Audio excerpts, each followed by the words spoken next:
What is up, guys? Happy Friday Night Flicks. Am I loud? Am I muted?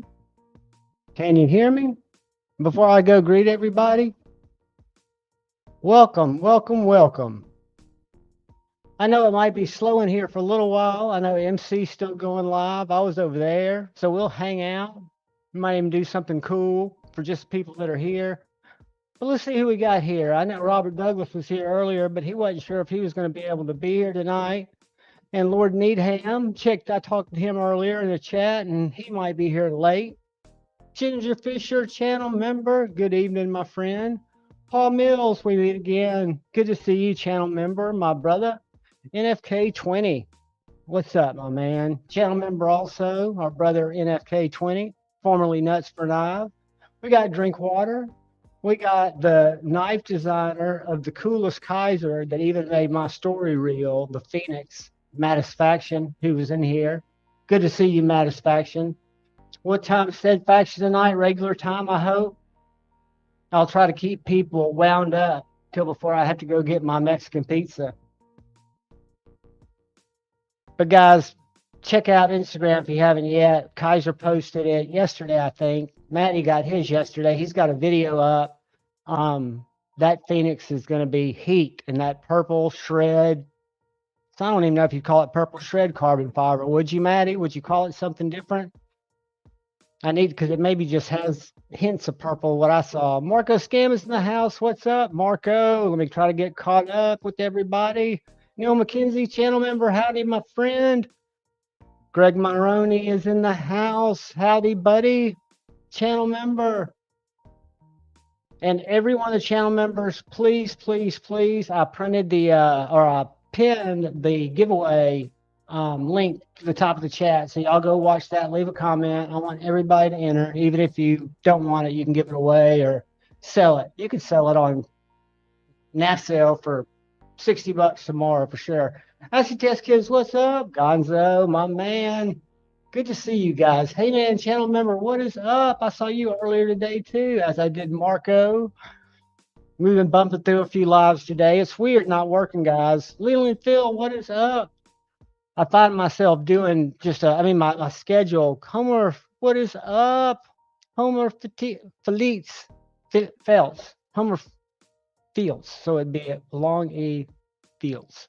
Homer Fields. Is it Fields? I hope that's right, Homer. Channel member, good to see you here, buddy. I appreciate your support. I appreciate you being here. Thomas McDonald is in the house. Channel member, good to see you, my friend. But all y'all make sure you register for this knife, because I didn't film this one. I think I filmed my final knife that'll never be on the channel again, that won't be mentioned, that I've been just absolutely ridiculed for. But this is actually a different Ethan Grove. And I took this apart. This is the 905. I took this apart just to see how it was made, see the construction. And it has a T15 pivot, which is an actual barrel pivot. I don't know if you guys have taken apart bigger, hard use knives. These scales have 0 milling. They're full slabs of titanium. You've got one barrel pivot that is super substantial, 2 body screws, and then the thing comes apart. There's no pressing it together. You do have the stop pin. You don't want to lose it. Whoops, where'd it go? You've got the stop pin that sandwiches between those two. But I keep taking these things apart, and the reason I bought this one was to see if I can find something wrong with the brand. I found something wrong with the brand. I don't think they shoot straight, or at least I don't know the deal with that one that looks the Grove 225. Google it, you'll know what I'm talking about. But I don't bring it out anymore. But again, all I did was search for titanium knife, and they have about 5 or 6 models that I've been able to find. And so I picked one that looked very generic, that didn't look like something else, and just brought it in to see if it would be similar in its construction, in its quality. Because, I mean, guys, this knife was $69.99. I got it about 3 weeks ago. It is 14C 28N, or it says it is. Stonewashed, just yeah, I mean, I'm speechless that a knife like this, even if it's D2, because the other one and the couple of the ones they have, if you go look at these knives on Amazon, a lot of them are D2, but that doesn't bother me at all because they're freaking thick. And this thing's almost the size of the Formax. I'll hold the Formax up. But the reason I show this up, I don't want to get in a rabbit hole and get behind, but this is what the channel members are going to, we're going to draw for later. And channel members, all you have to do is watch the video, leave a comment. You do not have to be here to win. Hey man, channel members in the house. What is up? What is up? Craig Wilkes, my friend. Let's see. I know I said hey to T Fetch. I know I said hey to Marco. Hello, Mike McLaughlin, channel member. Happy Friday to you, my friend. Love seeing y'all greeting each other. I don't know if any of y'all, I know NFK 20 and some of us were over at MC's. I don't know. I was over there all night, but I loved, good seeing you. Let me get that. My brother, double dip all you need to, buddy. And we'll be here late. So you're not hurting my feelings a bit. I appreciate you being here. I appreciate you watching my content. Mayor Salt, channel member, and my brother. But I was over there watching Sean. See, I first was introduced to Sean. I don't watch movies. I've got real bad ADHD. So the last movie I saw in a theater, really anywhere, which is a grueling experience with my now ex-wife when we were newly married. We were married for like 20 years. But I went to see the Titanic, and it's like an over 3-hour movie, as you guys know. A great movie, I'm sure. It won an Oscar, I think. But it was grueling for me because my brain works in little 15-minute spurts, right? I got what you would call it's an abnormal, but they call it some type of weird brain. I love my brain. I wouldn't trade it for anything. I wish I could charge admission and let people take rides in my head for like, I don't know, 15 minutes, maybe $75 an hour, and do it in 15-minute increments if people want to get back on for the next. What is up, Jim Miller, channel member? But anyway, so I first saw Sean Ashmore on, and I don't know if that last name's right, but on Lefty's thing, the Peace Neighbor. So I've started following Peace.Neighbor on Instagram. He's also an actor. Evidently, he's been in some big movies. He was Iceman in one of the Marvel series, the most recent, I guess. I don't watch those movies, so I don't know. But the most important thing is, he's a knife guy. And so he sought out, he started during COVID. They'd all sit outside. You know, LA was probably as brutal of a place as any to be during lockdown and stuff like that. So he said he got into the habit. His wife would be inside and he'd just sit on the porch and people would be walking their dogs by or just walking by. And he'd make a point to say, hi, peace, flash the peace sign to everybody. And he said 80% of the people to 90% would stop, turn to him and say peace or peace neighbor, or just show the sign. And the whole purpose of the movement is the smallest gesture of kindness can change somebody's day. So, and he started a brand around it. It's called Peace Neighbor. He also used to be a skateboarder, is big into skateboard art. Made a joke about being 42 years old and wearing Vans, but being able to get away with it because he lives in LA. Hell, that's no cred points for me. I live in Huntsville, Alabama. I'm 56 and I've got 3 pairs of Vans. So it's skating or die, man. But it was a great live. MC's still going. I think it's great that he's hanging out with people over there. Hey man, channel member, what is up?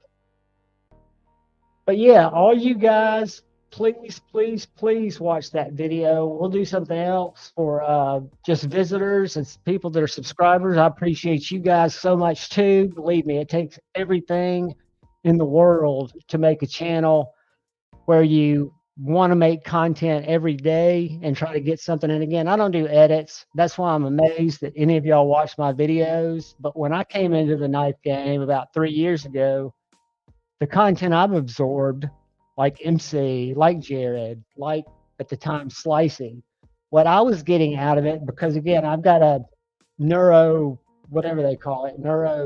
brain, ADHD. I have to just I can watch a long review and they're talking about specs, and all I'm doing is looking at the knife, looking at the comparisons, watching it open and close, doing things that make me think, since I'm not standing in front of the knife, if I'd like it, right? So I've taken a lot of chances, and every knife that I've got in my collection has been a result of seeing it on Instagram and then finding a video about it, watching multiple videos about it, just trying to learn about it, right? And that's what I want to do. And I don't want to, I'm not capable and I don't have the time, but to do a lot of fancy production. I wish I could put B-roll in, but I can't take good pictures. Watch my Instagram and you'll see that. But I'm just trying to do straight up how they make me feel, because I'm probably in the minority, but 99% of what I cut are boxes. I will cut boxes. I will cut paracord from time to time. I will cut envelopes. I will cut strings off pants. I will, I'm just not a hard user. When I go camping, I do hard use stuff and I just try not to cut my freaking leg off. So I have to come back and get stitches. That's not big. Fit a bit. Good morning, my man. Welcome. I'm so glad you were here, brother. Let's see who else we got in the house. And I'm sorry I keep going off on tangent, guys. Roman M. Welcome, brother. Welcome. We may have a couple of guests tonight. We may have several. We may have none. Craig Wilkes, what is up? You lurk tonight, my man. If you need anything, we're here. Manufacturing, hello, brother. Dude, I'm beaming for you. I mean, I am so wanting to grab. I'm going to give a moment of, and I always give JuhVon transparency, but this is just me volunteering information. So I was with the crew at Blade Show that saw Maddie's knife, and I didn't know Maddie was working on a knife. And I thought, what a cool freaking thing. Maddie worked with these friends and came up with this freaking knife that's at Blade Show. I paid money to go to look at knives, and one of the knives I'm looking at is one of my best friends. And at the time, because I'm standing in a room full of people, it was the first day of Blade Show. I'd been pulled over there. Again, I've got a neurocentric or whatever you call it brain, so it's hard for me to focus. And my first thought was, beautiful knife, proud of Maddie, but it didn't feel like something that would be in my pocket. When I watched Maddie unbox it, first when I saw Kaiser post it, and then when I saw Maddie unbox it and watched him actually hold it, because I know how his hand is, and I know he's a bigger guy, but that knife will be in JuhVon's collection, and I am so stoked to see it, like Maddie said, go from a piece of paper to 3D. I never saw it on paper, but it is a fantastic knife, and I wonder if I can pull it up. I bet if I Google, and Lefty learned, I'm running tomorrow night with him on Off the Edge, and I need to learn how he did that, because he's figured out how to switch windows without losing, without having to go back and share and reshare. So I'm trying not to, I'm just not ignoring you guys. I'm just on another page trying to pull some pictures, and I don't want to go to Instagram because Instagram crashes me.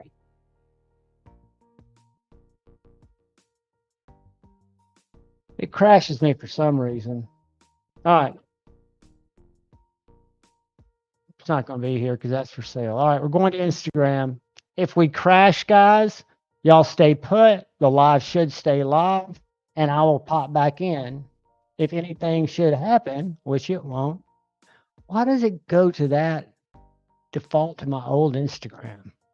All right, Kaiser, boom. I'm where I need to be, guys. All right, here we go. Ready? Check this out for those of you, for those 3 of you who might not have seen this. This is the Kaiser Phoenix.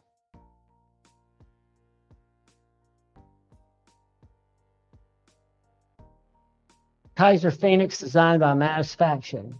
The other side, this is the Kaiser logo. The other side is the Maddie logo, which is named after his newborn son, conveys strong vitality and passion, featuring a bit of Persian-style blade, which is freaking awesome. This fuller is what sold me on it, and this tip is going to be awesome for cutting. especially opening packages. Persian blade with the trailing point, plus a handle with orange dark matter carbon fiber. All right, it looked purple to me, but it's orange dark matter fat carbon patterns. It will appeal to those looking for usable knives as well as collectors. So this is going to be coming out. This is freaking dope. This is a beautiful knife, closed. It's elegant. It doesn't have a lot of exposed blade. Open. It's got belly. It's got point. It is just, it is sweet.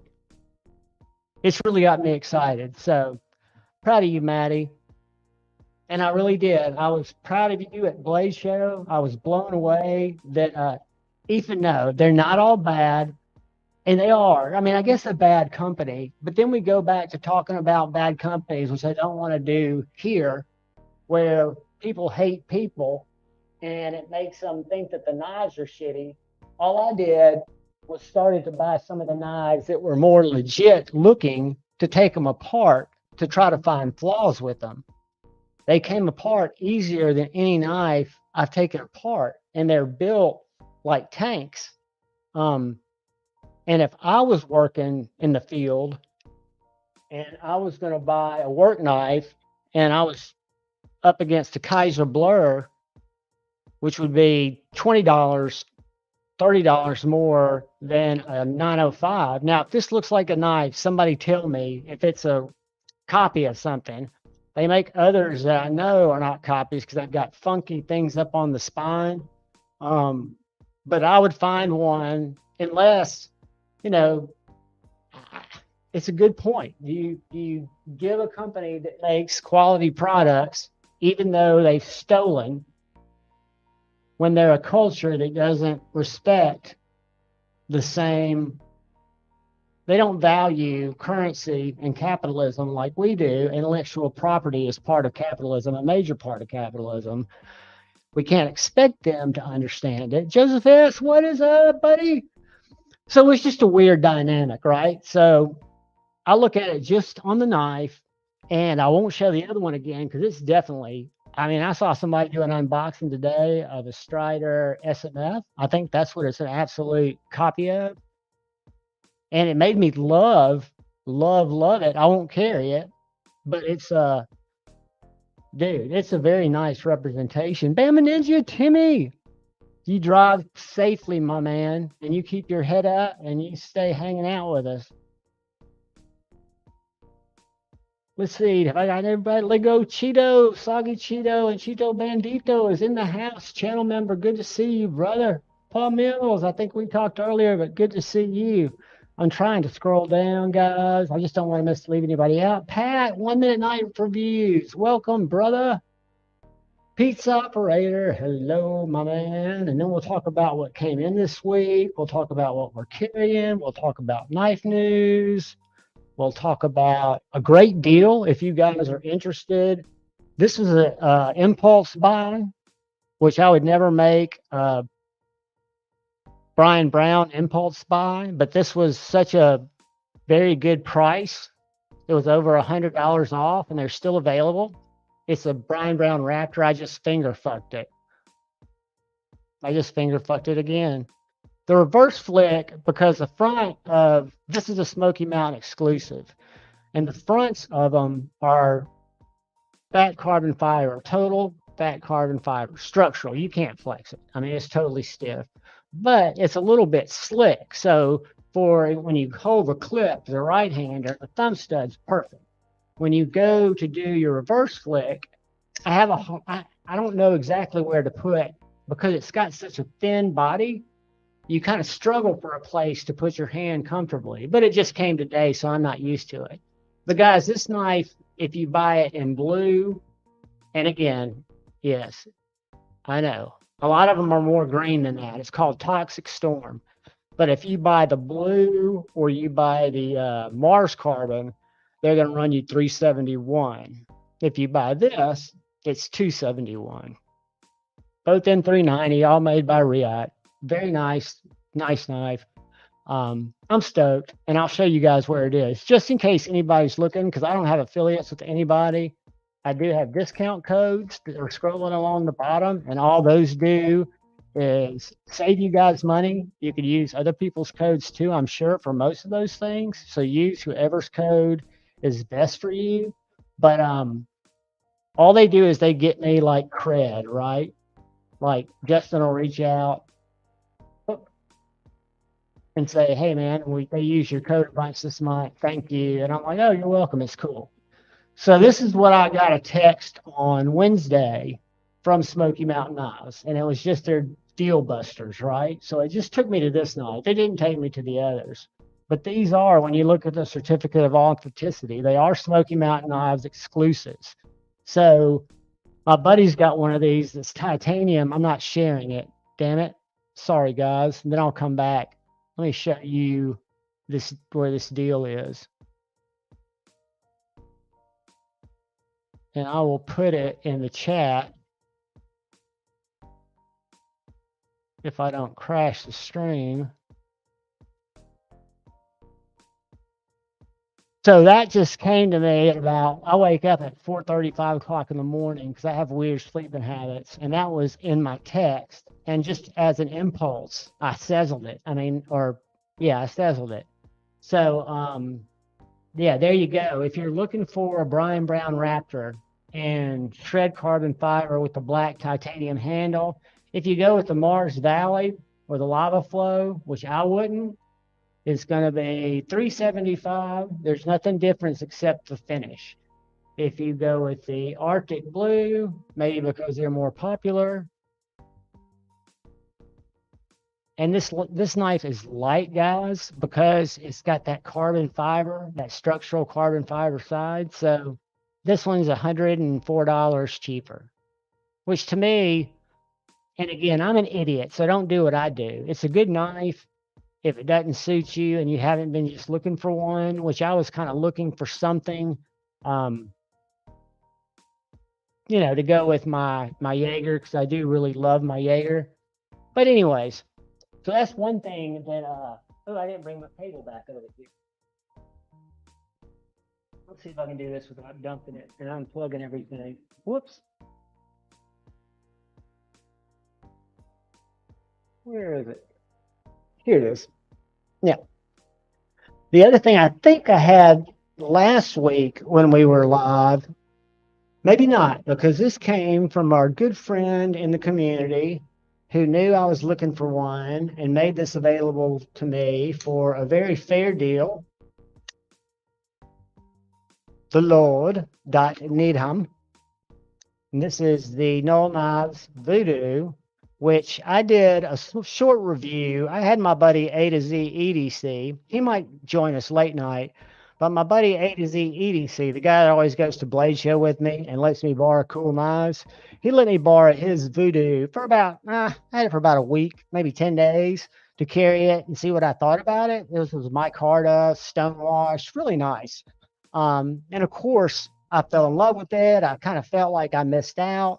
Then they became available on White Mountain Knives. I was not in a position to grab one, watched them come and go. And then I found out there was a place in Germany that still might have them. I doubt it. Klingenreich. We'll check in a second. But they had them in stock. And when you converted the euros, they were table price. And they shipped to the US for free, right? If you spend over X amount of dollars, which this qualifies. So I was kind of thinking about buying one from them. A to Z's bought several knives from them, several of his his J capes, and I think he bought something else there. I don't know. But this is a great knife. And I did not go and jump in on the, what's it called? The Raku, the next one that's coming out. I've not jumped in on it. Maybe we'll go look at it in a second. But I've kind of been scared to, because I don't think I need it. I bought this, which was an impulse buy, which I think I've shown you guys. The Bird Blades Sweeney, which if you're looking for a gentleman's folder that's about the same length as a pair of two, that you don't like a Rockwell size knife, you want something a little bit larger.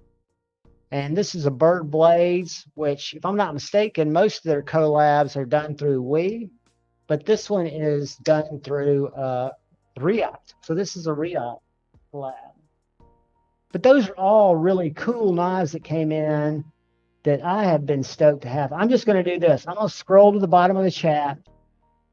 to get current. And if I miss anybody, I love you as I pass you by. Pretty Fly for a Knife Guy, I just saw you. Mark H, what is up, brother? God dang, I'm behind. D-Metal Junior Miz, and I'm missing people all along the way, and I'm sorry. Robbie W, good to see you. Ed, what is up, channel member? All right, I think I'm close to being caught up. So I did not mean to ignore anyone, and what I'm going to try to do is not go off on tangents, which I bet will work until about 8:45, and then I'll go off on a tangent. And if I drink coffee, which this is full of, Gonzo, you're right. It'll probably be 9:37. Y'all don't get me started. Bama Ninja, you just drive. You already gave the group hello. I do the same thing when I'm driving. I'll say group hello, and then I think, oh God, I've got to say hi, and I'll like almost wreck. Don't do it. It happens, Ginger Fisher. Hey, man, always do life first. That's something that Bell Complex always kind of drilled into my head when I was a noob and didn't go to any other channels.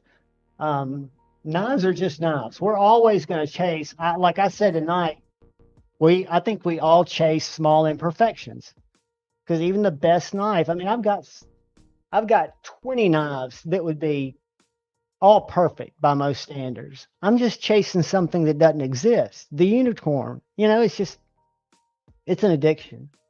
Good evening, B Shady. What is up, brother? Good to see you, man. Yeah, we'll have some fun tonight. We'll do a random giveaway that I want everybody to participate in, and I want all the channel members to go participate in the giveaway that is pinned at the top, even if you're anti-Ethan like Mattisfaction is, because you guys can use it as a giveaway knife on your channel. I can assure you it's a fantastic knife. The only reason I'm giving it away, in all truth, is I'm probably going to get an Ethan Grow 908, which is a little bit different. It's more angular, where this one has just a touch of recurve. I would have sharpened it out. It's easy to sharpen. You don't need a special stone. But it's also got this sculpting in the handle for fingers, which works well for me. But the other one that I've kind of been looking at, let's just look at it. Let me not be secretive. And y'all tell me if y'all are interested in this shit. Because again, I know a lot of people think, and I don't know the history. All I did, watch this, titanium. Let me get my share on first. I'll show you how I searched for and discovered these knives. And this is what I do late at night when I can't sleep. Titanium pocket knife.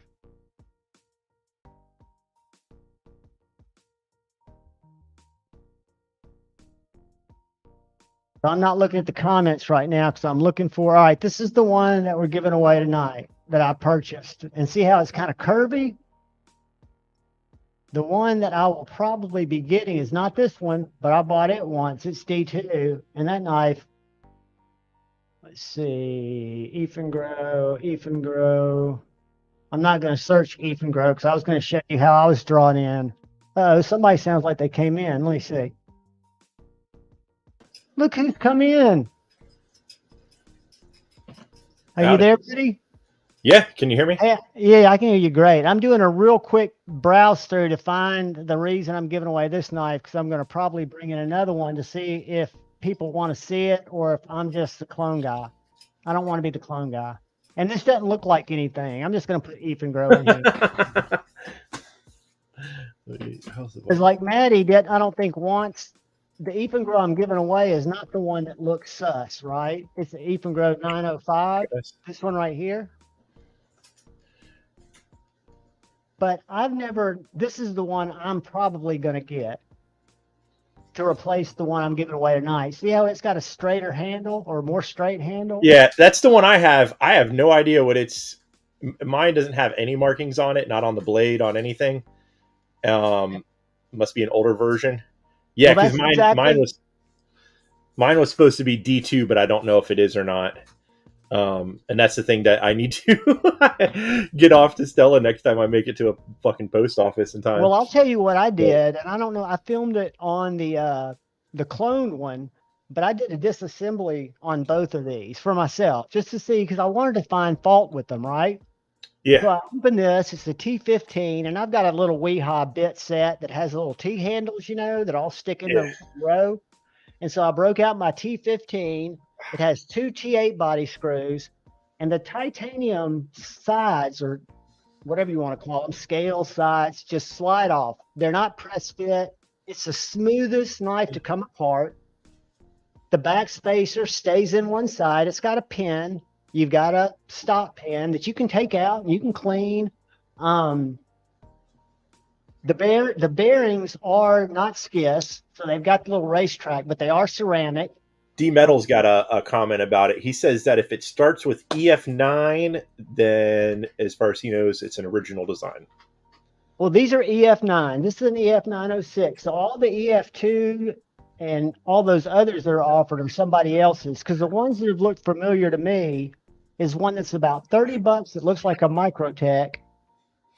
And they've got the Strider looking one in a G10 and also in a titanium, or what do you call it?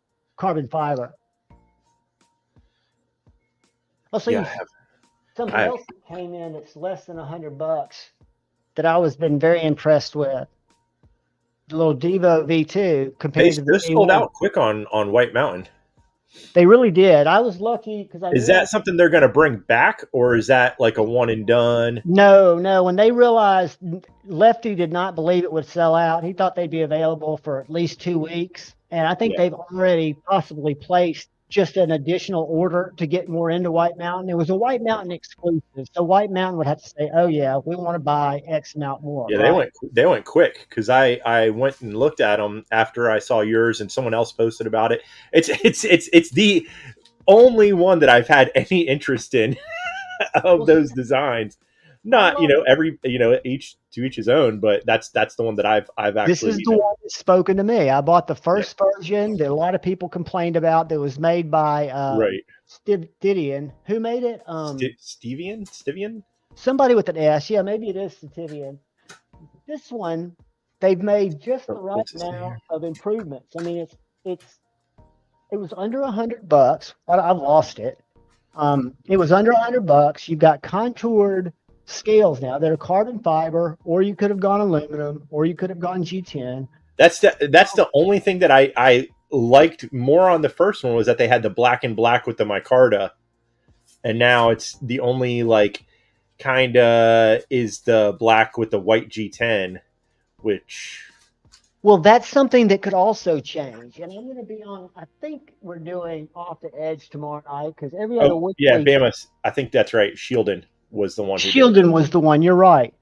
And so what I put in my cart first, which at first I was a little confused that if I wanted to even do it, but they had a couple of these hardware kits.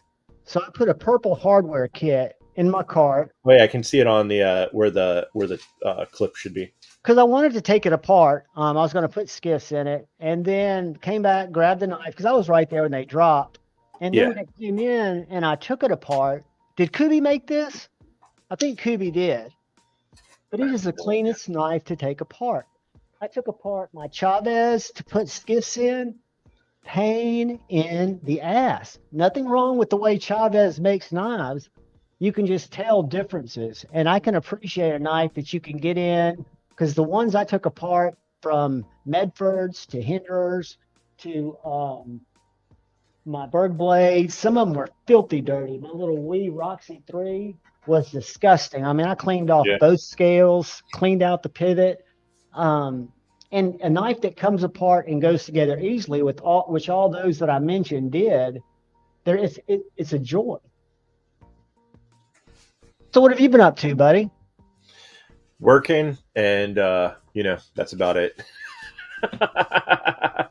But my shoulder, the last couple of days, my shoulder has been jacked up, and I don't have a clue why. It just, so. Did you move wrong, or did you bump it into something, do you think? I have no idea. From my neck all the way down in the back side of my shoulder, it's just sore as shit, and every once in a while it gets that shocking kind of pain. It sounds like you did a move in the shower or somewhere that was just a weird move that probably might have felt a little electricity when it happened, but you probably didn't notice it, and it just got worse and worse as the day went on. Yeah. But yeah, it's one of those things that I kind of learned when I messed my back up, or when my back like came to its end, I should say. That once you feel that you just don't push it, because it's just going to get worse. But yeah, it's definitely part of old age, even though I believe in you want I'm only in my mid-40s, so I'm not that old. you guys with modern I just science. We are been young. I mean, we've been eating the greatest GMO enhanced food. We'll never die. So just feel great. I don't know about that, but I'm joking, but keep the range of motion. You definitely don't want to let it just atrophy, right? Because I think if you've got any kind of scar tissue, you want to kind of work it into the muscle. Not yeah, and I don't. One of my shoulders, I don't know which one's been like out of socket like 4 times, to where like my arm's like out, and I think it might be my right one, where it was like out and hanging back behind my back. You know what I mean? Where it was just like a bloop and completely laying on my back. So it's probably that, just getting shitty as I get old. Well, I And tell you stuff. what, you'll get smarter as you get old. I promise. When I was in my mid 40s, that's when I had kind of a come to Jesus with myself. It didn't really work, but something about being over 50, and you probably realized this already, but when you just don't give a fuck what other people think, that's probably one of the best improvements, is a smaller blade hole. Somebody just said they were selling theirs because the blade hole was just a little big, and the version 1 did have a blade hole that you could get your finger down the hallway. Yeah. But if you knew where to flick it, you'd never have that problem. But I don't like to have the opportunity to have my No. Yeah, it's good. Like, I hate when you have to think about it. And this one you don't. I mean, they narrowed it up considerably, and I happened to get the stone watch, the carbon fiber. I would have been happy with any of the variations. Dude, if I make it to near 70, that'll be amazing. Age is just a number, guys. Let me tell you something. My dad is 83, has no idea what day it is. I go check on him once a day. He's having a fucking blast. He might be 19. He might be 80 when I come see him. You never Everyone, know. just this Brand is new American channel a member. hilarious thing about talking about eating. Chamiet likes to give me. There's a giant plate full of just fucking broccoli. No, it's just greens. Dude, that's so healthy though. Fresh raw greens are great for you. Nothing on them, just a plate of greens here. Now, she could give you a little light dressing. I mean, I don't think that'd be bad. Nope. Eat it like the squirrels do. How are the fuzzies? I could have put one up. Look what I found, buddy. You know how I use AI art? Look at this picture of 3. I can't remember if that's Dolly. Who does that look like? Whose style art? Picasso? No, none of those. I don't know who it is supposed to be. Can't remember it for the life of me. It's one that yeah. you choose out of the preset. So it's a famous artist, and that's supposed to be either 2 prairie dogs or 3. And then all these are AI painted. And then my cats with knives. I say I'd like to see a pissed off cat with a knife. Yeah, it's spinach and some other kind of greens. I don't know what the fuck they are. The purple one, which is kind of bitter, and then the other, I forget what it's called. Have you downloaded Chat GPT yet? No. It's a free app. I'm not gonna say it's good, it's bad, but it's freaking amazing. You can download it. If we had it in high school, it would have written every paper for us. But I can talk to it. I can say, Chat GPT. I don't even think I have to say, I just push the button, and I can say, write me a knife review for a Civivi, give it a model number in the style of Metal Complex. And within 2 minutes, it'll have me 4 pages using some of the words she uses, because it scans the internet in real time and uses artificial intelligence to put together like they're doing with art and with text. It's scary. Yeah, I don't let the evil overlords in more than I have to. No, and somebody made a really good point today, and it was misunderstood. It was a podcast. I forget which one it was, but they were kind of talking, and it shouldn't have been an argument because they were on the same side. But the one guy said, I wouldn't have a problem with a one world type of life with microchips if I trusted the people who installed the plan. You know, if there was not a corrupt system, this was just this guy's point. I'm not turning this into any kind of conversation, but that made sense. You know, we've always had, when you look at what's that movie that Steven Spielberg did with the blue people, kind of animated. Avatar? Yes, you know, and evidently I haven't seen it because I've got short-term memory loss. But I don't think that was Steven Spielberg, was it?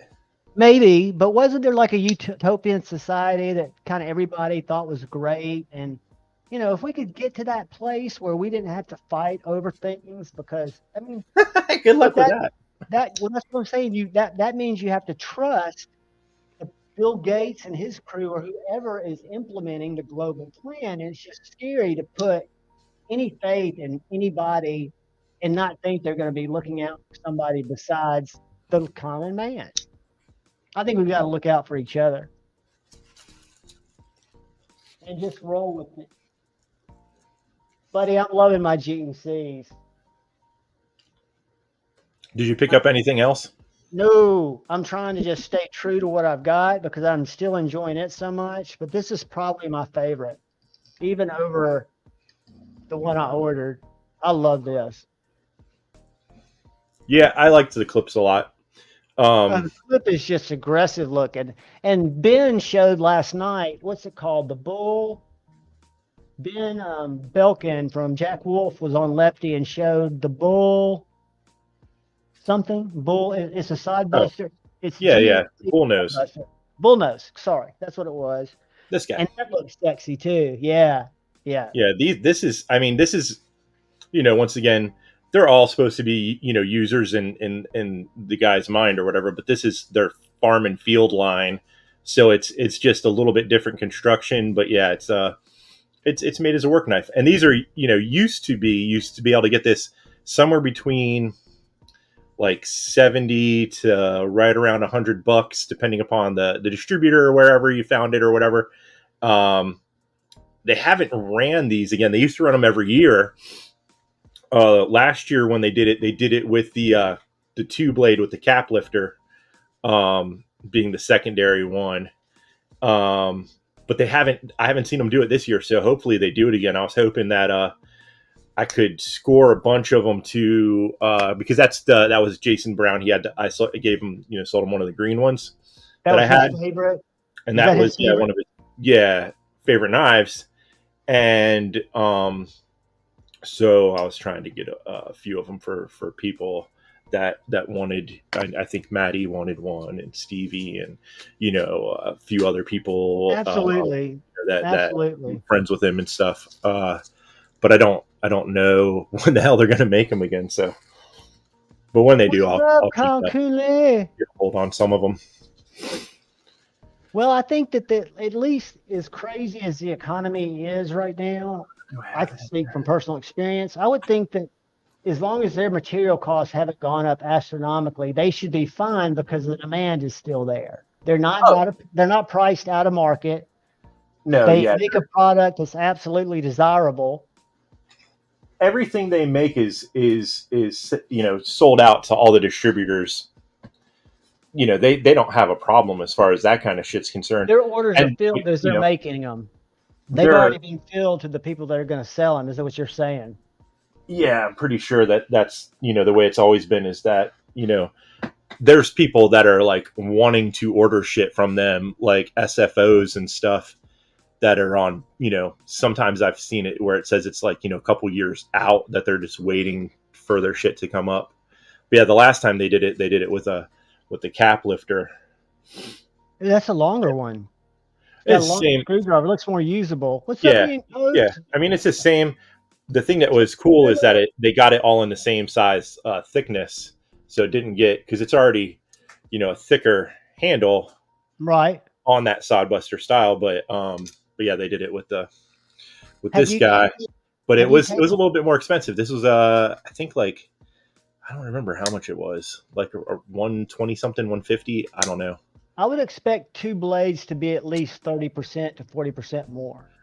Yeah, As a consumer, I would absolutely- think one more blade, having to mount it, center it, that's got to be almost twice the cost, if not at least a yeah. third more. I don't know if like honestly, I don't know how it works as far as the way they do shit. If that's Well, comes into play Ben, or not with it.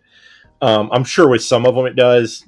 The whittler, because it's such a pain in the ass to make, is definitely something that that comes into play. But this is just kind of a lot simpler construction than that is. well, Ben was talking about the Pioneer last night, which is his newest Jack Wolf, which is inspired by Yeah, that knife.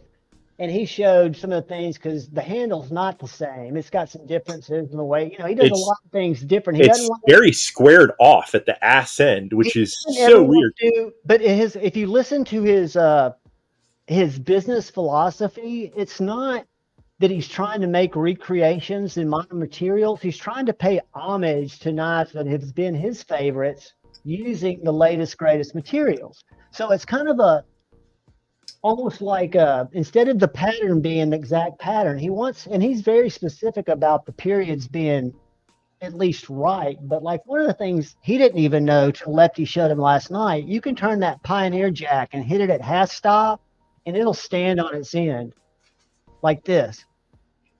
Oh, because it's so flat on the ass. I guess just enough. I mean, it's just, to me, it's nuts. But Yeah. I thought I don't that know. one looked good. The only thing that scared me about it is it doesn't look like you can grab much blade. It's got I'm gonna share it real quick. The Ultim one's the one I like, and I'm not an Ultim guy. The But only reason, I mean, like it, okay, you're trying to change it up a little bit, but when I use these knives, that ass fits right into the palm, like this. so there's It- a functional reason for it.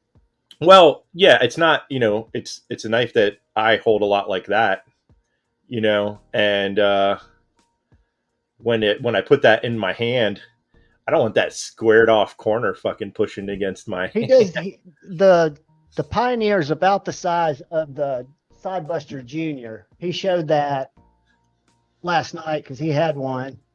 Yeah. It's about that So size. it's And right, it's the and that's a biggest little. Wolf to date. It's got the thickest blade stock, the fattest behind the edge because it's supposed to be a farmer's knife, as he was explaining last night. It's not supposed to be super, super slicey. It's supposed to be able to do work, kind of like you were saying. So it's a little bit thicker grind. But S90V, I've not done it. Yeah. I've If still only got two, and I'm trying to be true to that. I like if yeah, someone showed a picture, the guy from Knife Thoughts. The ass end on this one is more curved than the case one is. Let me make you big for 1 second because I want to compare that to this actual side buster. Let me solo Yeah, you. it's just more rounded off a little bit. It's got a lanyard hole. I didn't notice that. Is that Yeah, full size side buster or side buster junior size or in this is between? junior size. Gotcha. They make a bigger one, but they haven't made it in a few years. But in all Jim Miller, honesty, I kind of like the junior size a lot. yeah, Like I Jim have, Miller gifted me the full size, and it is a big knife. yeah, I I was have surprised one at what a full that's size roughly that knife it size, was. and I prefer the smaller one. Just me personally, but teach I whatever. do too. I'm a smaller knife guy, and this one But seems yeah, pretty this is. slicey. I mean, I this just one seems like a deep hollow grind I'm on not the a huge head. fan of it being squared off. Is all. I mean, other than that, yeah, they put a bolster on it. Whatever it What I was looking at with the neither here Volvos nor there, there right? was the difference in how Case does their handle, how it's a little more 90 degrees, but you can still see that it's got that rounding to go into your palm. Yeah, yeah, for sure. Um, But dude, I'm telling you, I haven't gotten a bone covered or an $80 case yet. I've gotten several of the synthetics, and I think I gifted one to Jim Miller, but none of them have been all that. They're not rubbing the frame, but they're just like, come on, bro. right. You could Yeah, have I've done a thought little about it better than off that. and on a couple of times, and just never really jumped on any of them. Their Seahorse Whittler, I might still pick one up someday, and or a sod buster, just so I have one from them as well. But And this isn't a you side can, buster, but Pocket Metal taught me about this Mazarin. You have me big and not you on, so no one can see Oh, it. I'm sorry. You'll know I'll forget you up there. Good thing you mentioned it. Whoops, I didn't mean to make you go away. There you go. But this Mazarin, that's kind of a side buster shape, right? It's even got No, flame out. yeah. So it's definitely supposed to be a sod buster. It's just a little bit more pointy Yeah. than the typical shape. So it's not as blunted at the front. So, once again, that's just And depending this upon. one does have, I can find one little flaw with it. It's a little bit bigger than a junior. Yeah. And it's D2. And it has one little, you probably can't see it there, but it's got a tiny little spring separation, just a little void. Doesn't affect the knife. Up at the very front. Yeah, at the very front on one side. Yeah. But I mean, it's just, and I guess I could tighten it up. I mean, it's got a T6, but I can't remember if it was 43 or 52 or something like that. What was the website? Pocket Metal? I think they're around 50-ish. 50 Was it something. Customized? What was the name of the website? Do you remember? I'll try to pull it up. Don't think about it. But they're called Mazarin. If I'm not mistaken, they're made in Italy. And for a Rough Rider reserve price slip joint, if you like the side buster pattern, I've enjoyed this knife. Yeah, it's an all right little I thing. didn't even know what a slip joint would ever be in my collection up until about 4 months ago. That was $1,000 ago. Damn slip joints. Sneak up fast on you. I'll tell you what's weird is, and when I was watching, and I guess it's just whatever you're into, because when I first started watching content, I try to make content real simple that might be helpful for somebody looking for something. But the content of mine that gets watched more than any other is fixed blades. If I put a fixed blade video up, whether it's a short, if I put a short of a fixed blade, there's a 30% chance it's going to go over 2,000 views. And all Maybe it's because is there's not a lot of people doing fixed blades. it's 15 seconds of me unsheathing it, showing it, sheathing it. I do only 15-second shorts. And then if I'll do a flipper, it'll get a few hundred, maybe, if I'm lucky. And then on my full-length videos that don't get nearly the watches that other guys like GBiz will get, the fixed blades get, I would say, 70% more views than the modern folders. And then the slip joints come in last because I try to do them one every other. So I try to split it out to where one release will be a modern folder, then a slip joint, then a fixie. Modern folder, slip joint, fixie. Kind of mix it up. And I can watch the interest way, right? So I've tried to add some fixed blade stuff. And when I do disassembly videos, which I used to love to watch, struggle bus videos, people don't watch that shit. I can see why. I mean, but I used to always look, and maybe it takes time until somebody needs to take their knife apart. They're not going to look for that kind of video. It's not going to appeal to them. And I know nothing about thumbnails, so that could be it too. Try and get well soon, buddy. And y'all think and throw positive thoughts to Crispy Critter. We're trying to get him well too. He said he'd try to be here tonight, but he wasn't sure. But guys, what I thought we'd do later on is find a home for the Liang Ma Etonic Trinity. This is a great knife. It's a full-size knife, so here, military too. So it's PM2 size, right about. But it's a liner lock, G10, 14C. I just got my fingernail with the corner of that choil. It's got a really nice choil. I'm still waiting and try to wear him out about, there's supposed to be a version of this made like this called the FSD that's the same dimensions as my number one, which is this. Yeah, I remember when they were showing this. But I haven't seen it yet. But guys, this is a great knife. So we're going to find a home for this for somebody in the chat. But you need to be in the chat chatting with people so that if you were to win when we do a random drawing, that people don't go, I don't know who that is. And we might decide later that we need to go to somebody's channel. I don't know. Or we might just want to do it out of the chat. We play that by ear. But what were you carrying today, Pocket Metal? Anything special? Nah, same shit as always. As always, Yeah, I you switched. carrying the brand? Yeah, I switched back to this. It's you know, on that topic, I was looking at Kunwu because I've been waiting for them to show that the Django, I guess they're calling it. It's a beautiful knife. The damn thing's too small. I played with them to make it as a. I thought it was going to be about the same size as this, maybe a little bit bigger. And then the blade is like right at 3 inches, and it's under like 3-inch cutting because it's got the forward finger choil.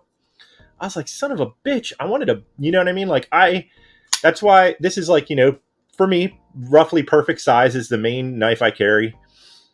And I don't like having as something that's, you know, that roll smaller. Let me tell you something, buddy. You've got a great knife, and I'm a Kunwu fanboy, and I love the look of that new knife. And I've messaged them through DM, and I've commented on all the posts. I have 2 Kunwus that have the axis lock or the bar lock, right? Right. I put the stronger springs in this one. This is the Pulsar. It is such a no detent at all, which is fine if you like that. And then the purple. Right. I just thought it was cool looking. I was a fan of the very, very cool looking. But yeah, if it sucked like the action on it, that would like I've got the Kunwu Tau because it's so good, even though I hate front flippers because it's a frame lock. And it's done very, very well. And then I'm not a fan of front only, for sure. And they made the Kunwu X Tau, but it's just so floppy. I don't get it. But what I was going to show you, and you might not. How long is the blade on the Pulsar? On the Pulsar. Like, do you have your Grand handy? Yep, I've got them both ready because I'm about to show you the one that I think you'd really like.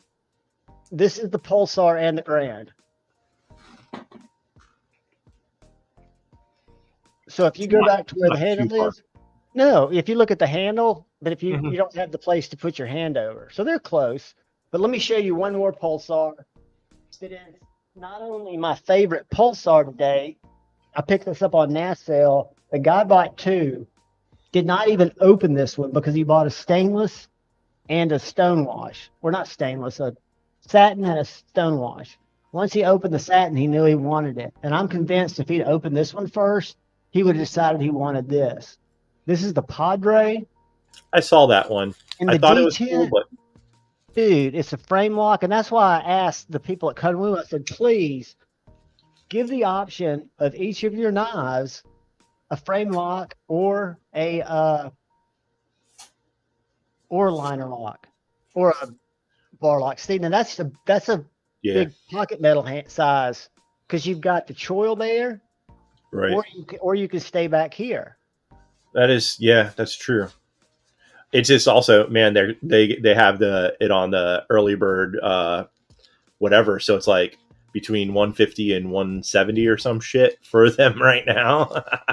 Dude, that's a great price. I'm telling you, it's but the Padre's up to like 300 now, isn't it? Not depending on where I found it. Like I said, I would not have gotten one. I would not have probably been able to get one, but I would not have been able to get one had I not seen it on NASL. And when I saw it on NASL, I didn't talk the guy down. I was just curious why he was selling it. Reached out to him. He had 5 stars. Super nice guy. So I met a nice guy and bought the knife. So I think I paid, I want to say $275, which if I was a jerk, I could sell it for more, but it's not a catch and release.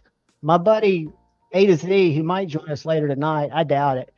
He has an Evo, and I brought it over to him because he wanted to see how close it was to the Evo.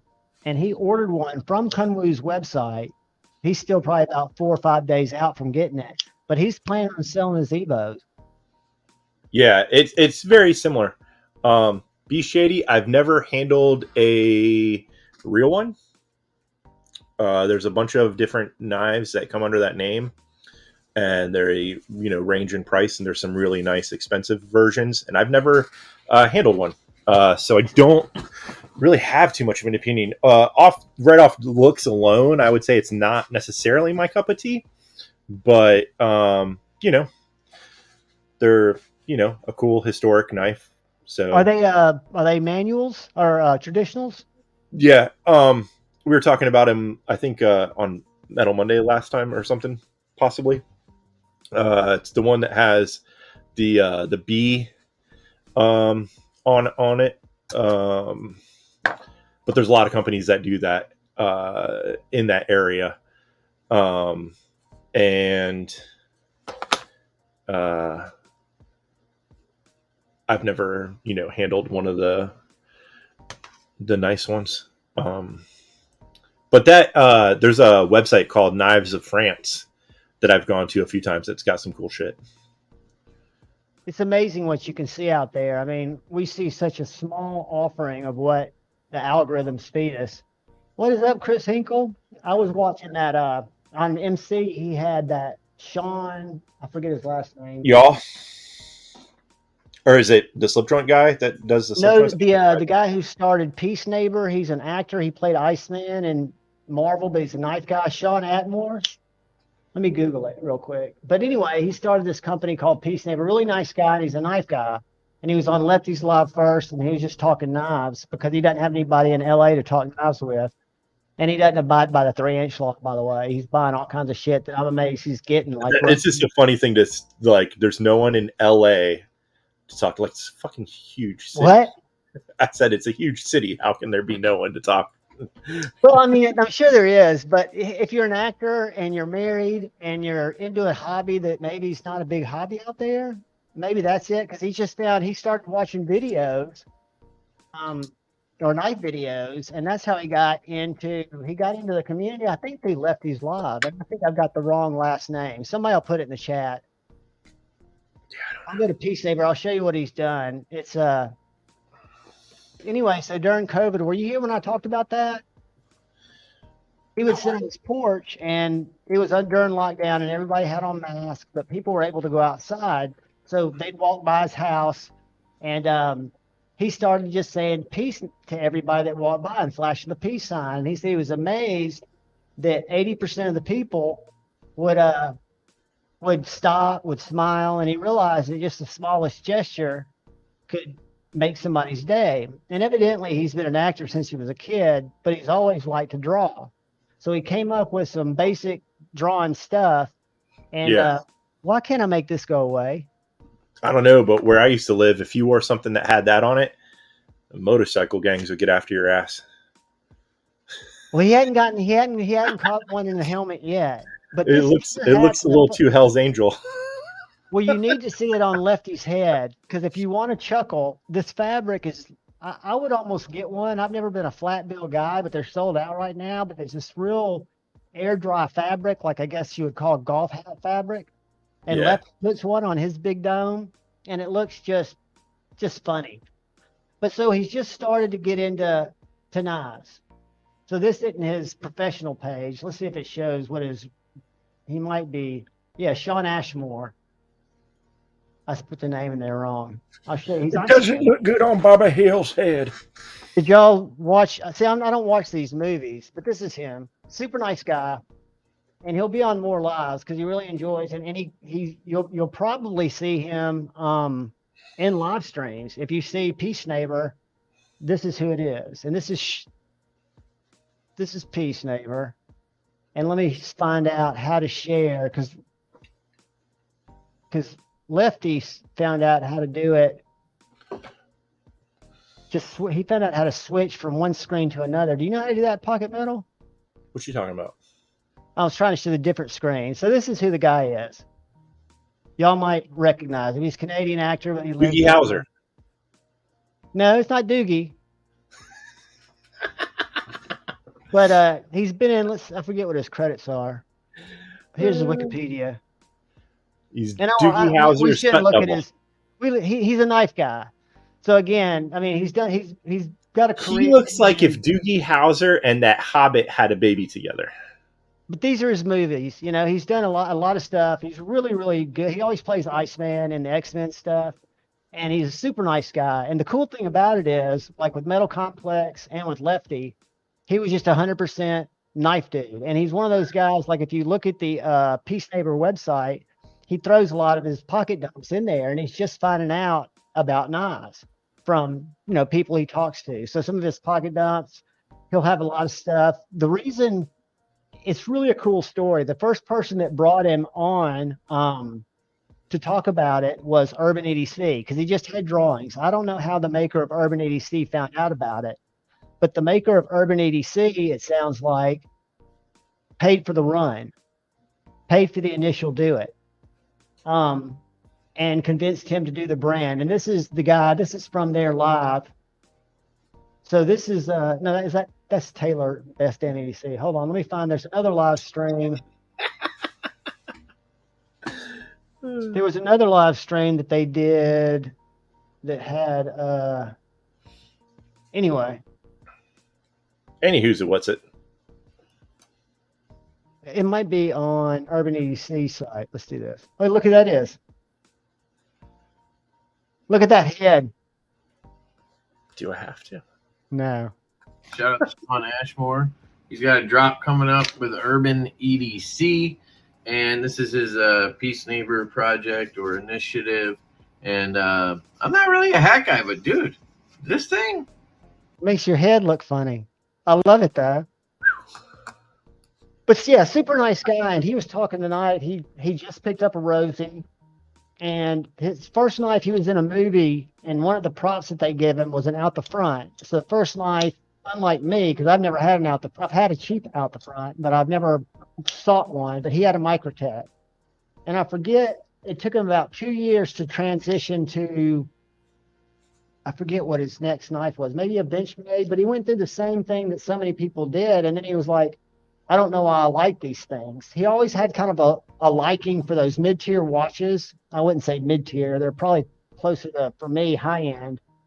But he liked watches and shiny stuff, and really just came to knives. And it reminded me of when I saw Jason Momoa dude from Aquaman talking about he got 2 customs in or 2 something in one day, and it was live. And it was just cool to watch him be stoked like you are when you get a knife in the mail. Right. Sorry, I'm laughing at Kyle saying that I thought St. Elmo's Fire was about the Muppet losing his house. St. Elmo's Fire, man, that used to be my drive to school and just get baked, pumped up song. I was going to conquer the fucking world. I did, but not the way I thought I would. Yeah, but the Grand is a hard knife to beat. For an everyday carry knife that will cover all your needs, I mean, it checks a lot of the boxes.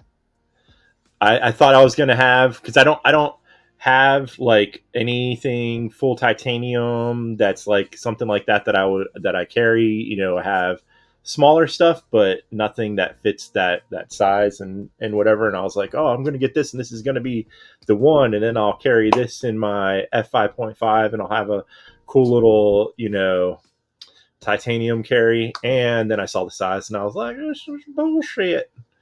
So I was pissed. But then after you said something about the access lock on it being kind of shitty, then I'm also not, No, dude. We'll talk after this, because when I send you your Browning back, I'll throw some stuff in there for you to check out, and you can see the difference. Like I could send you both towels, and you could look at the what a frame lock feels like, even though the towel doesn't really give you a good, because it's a front flipper only. Yeah, I'm just I would of Kung Lu. Like I've seen knives, and I've thought about designs that I liked. Okay. And if it's front flipper only, it's an automatic. Like, I don't mind having that as an option, but thumb studs, something whole, it's got to have something other than. I know that's the one thing that makes it hard for me to just love this knife with the beautiful detent nub. Probably MC's one of his favorite production knives. This Brian they do, Riot made, and it's a front flipper only. But if I'd have gotten the drop point, it would be much easier for me to actuate. But you can get the fuller, so you can middle finger flick it. But it's not 100% for me. That pisses me off. Like if I ever miss it like that, it just is. But this is an absolutely wonderful knife that suffers from not having anything but a front flipper. The front flipper on this is done so easily, so well.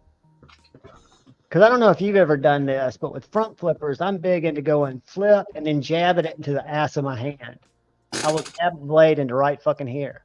And I used to have like a little, it looked like tic-tac-toe. I used to play on my hands with little holes from where I would jab myself with small front flippers. Do I have that over here? Oh, this. Piece operator, the Apex looks nice.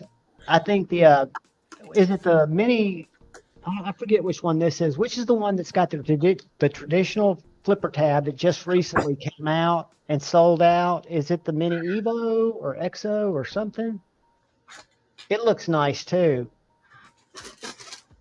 That reminds me, I've got to send my ProTech back to David over at ProTech. Even though if I took it apart, I could probably fix it. It's got just a little bit of detail lash that drives Where it is, Patina? The Helios 44. Dude. Patina was asking if I had this. I thought I sent him a picture of it, but yeah, I got a Helios 44.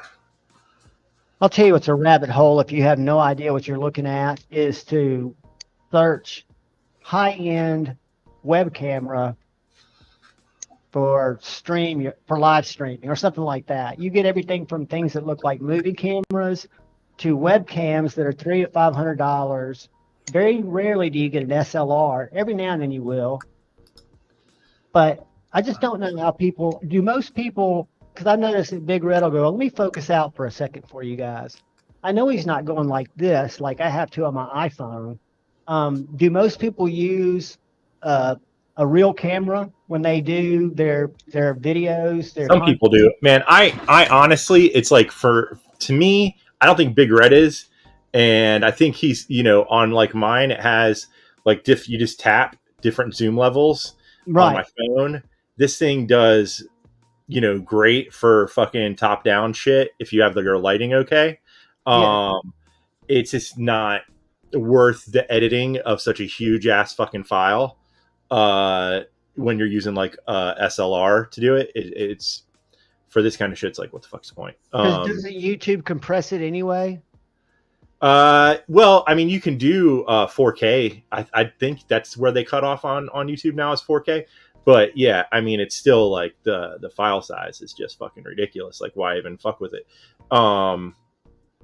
Unless you're doing like, some people do use it, but I don't think Big Red's doing it for sure. Yeah, well, I mean, because I think if I learn to use my iPhone better, I can do that zooming in and zooming out without missing a take. Because I don't want to ever have to piece together video. I just like to be able to lay in my intro that people have told me to get rid of, but I'm not gonna, and my little cat, and then the video. And I try not to do any cuts. And I fucked up. Like today, I called something a double detent. This night, when it's not a double detent, it's a detent, something else. It's detent adjacent. I'll live and die by it. But I'll make mistakes all day long. But I'll never get caught up in worrying about, unless I get to the point to where I've got the skill set or the tools, or somebody taps me on the back and gets me interested in learning how to edit to where I enjoyed it. Would I ever spend a lot of time doing that, putting stuff together? I think it can be fun, but it's just one of those things that's like, also takes some added time. And, is it going to give you what, Tina, you just got to send me your damn address. I told you I was going to send you some stuff. So I'll just throw the lens in there because there's some other film shit that I want you to check out. And I would have to look through 10 million messages to find your fucking address. I know it's somewhere in the Instagram messages. But yeah. What the fuck was I going to say? What's up, Ghost Balloon? We were talking about,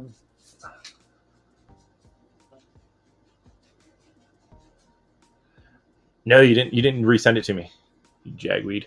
But yeah. Oh, and also since we're on cameras, Patina, have you seen? And I know you're a Sony person, but the new Nikon that they just released like within this last week. Ooh, I might want to get that camera. The new ZF thing is looking pretty nice. So is that for your professional job? You take those kind of I pictures? don't of your do hobby? that professionally anymore.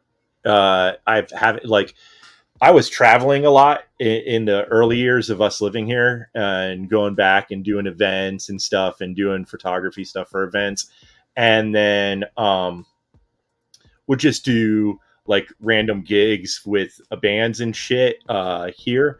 And then when fucking COVID hit and stuff, I stopped doing that shit, obviously. But now it's back to where I could do that. But between the other work I got to do, I just haven't had a chance. So now it's just like sliced doing it out for there. fun. Yeah. Yeah, I'm telling you, man, you guys could do a prairie dog channel that would just be fucking tits if you had the time. I know you could. I mean, I'm thinking like hourly live streams for lunchtime, stuff like that, where people tune in to watch them eat. Just weird shit like that, where you got it set up automated, and maybe do it on TikTok where people can put little hats on them, which are actually donations. I have not. I haven't messed with TikTok. I haven't messed with that new Instagram fucking whatever talk and chat and fucking Twitter thing. Fuck that. Well, I'll The thing tell you, about man, like your stories when you promote Metal Mondays, whatever you pull together, it's very creative and it's done very well. So I would say those tools, someone like you has a leg up in being able to make them really make an impact, because your pictures and your reels and your stories, they're unique. They're not just what people see, right? So I would say embrace that stuff, dude, and do you, and just learn how to make it do its thing, because it's probably like recycling content in a way.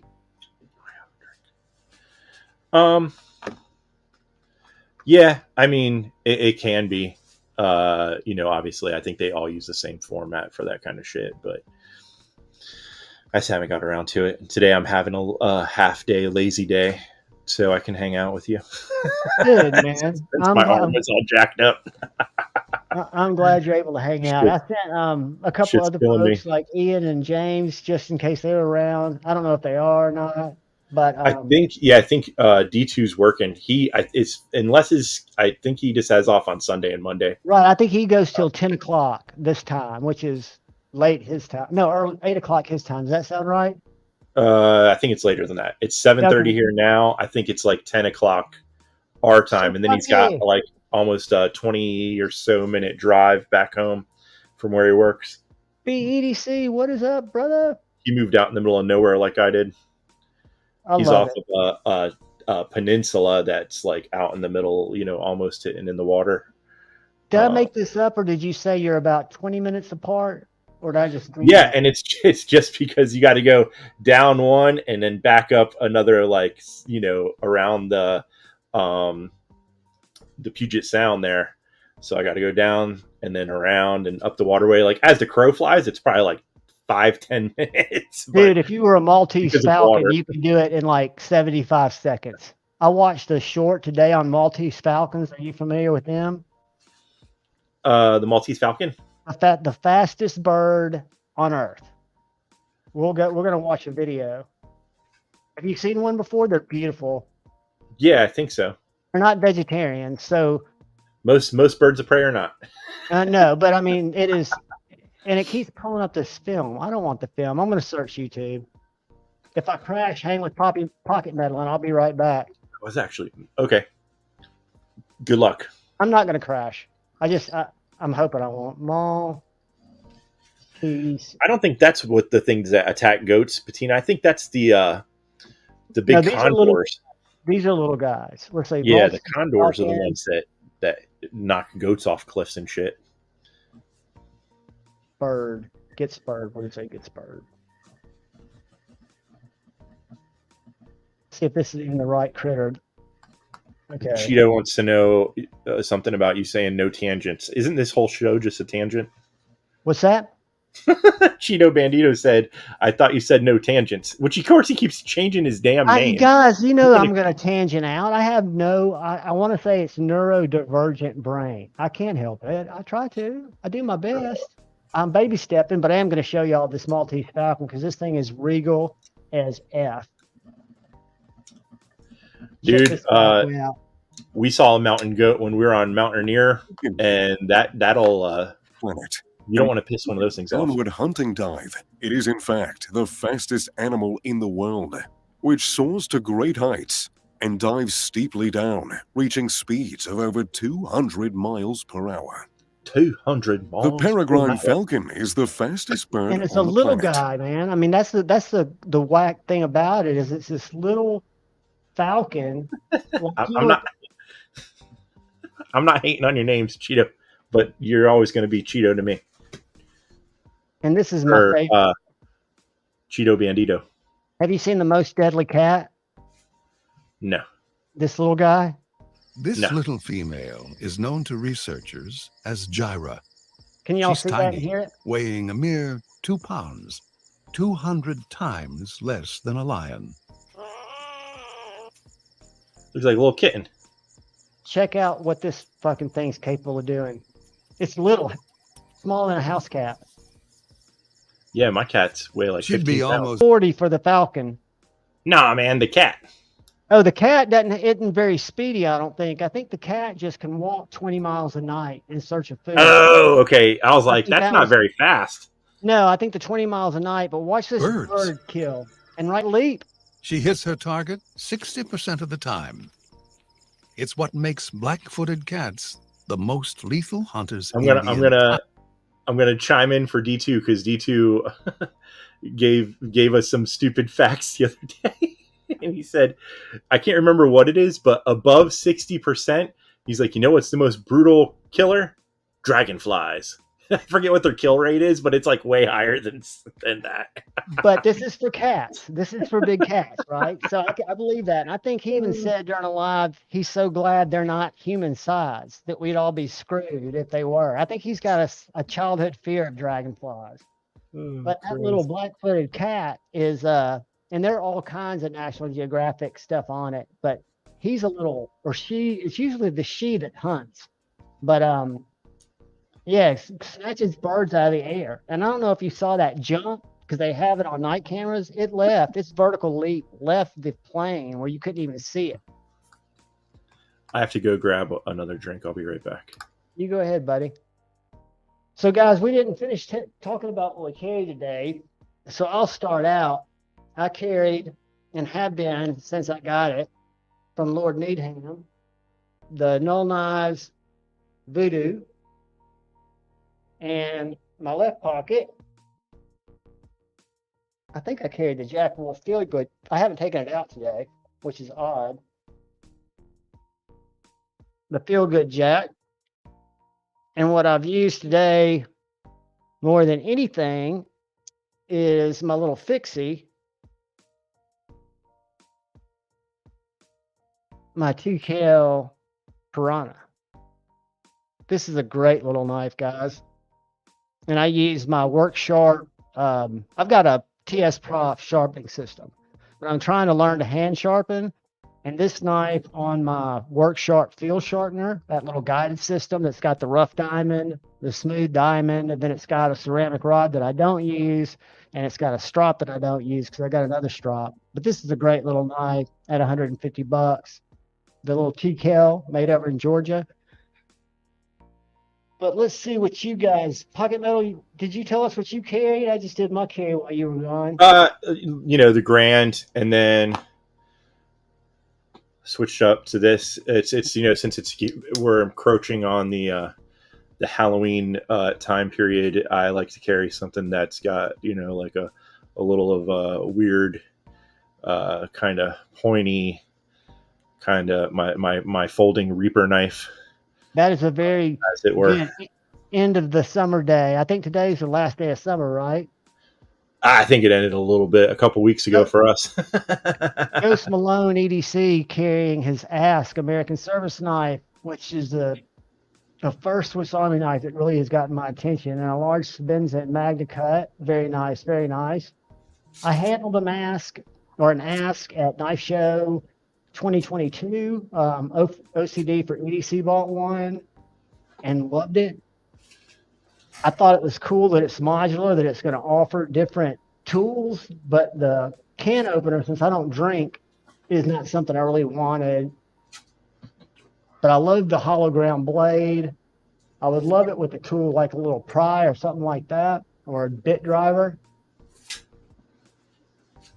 Let's see. I don't want to miss anybody. All right. Pizza operator had his Reddition 229 Tonto, CRK, large Nkosi, and a Shirogorov Neon NL. Very nice. Very nice. Acid Test Kids, who I did miss, had the Concept Fin Rear he got from TBOD, the Beard of Doom. Let me make sure I didn't miss anybody. If I missed you up here, so you missed me, fag, and I'll go back up there when I get down that far. And I meant fag like a cigarette. Stinky cigarette, as I vape. Bettina Turner carried a Joey Ramone Fixie. I love that little, I've got a little chisel grind and a SOG power pint. Also a great multi-tool. And Blade Ogre just got back from his local bar next door. How convenient. I would love that. Pat said it was 104 there today. Are you in Arizona, Pat? I know that Ben was talking about it. Gets to be 90 or 100 in the day, but then like 80, 70 at night. Almost too cold to sleep out. I guess they camp out there a lot. Brother Meersalt, channel member, carried his large Sebenza in a serrated bird hawkbill.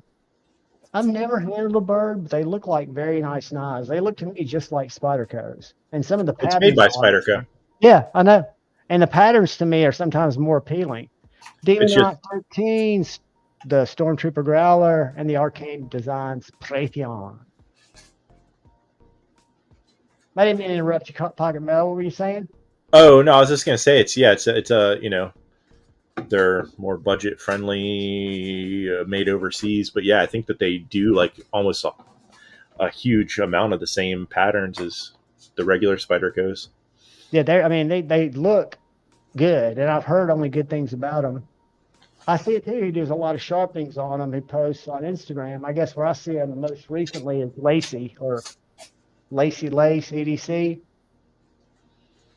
Did a bit carry the CKF Evo 3 in DLC and a Hart Kopf Damascus backlock. Now, I don't know what a Hart Kopf is, but I will Google it real quick.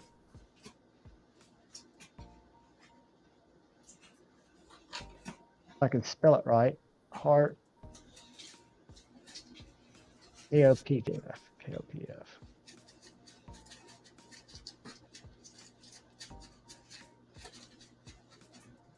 I learned about a knife from that Sean Ashmore tonight. He and I've totally forgotten. Ooh, Pocket Metal, you'll like this.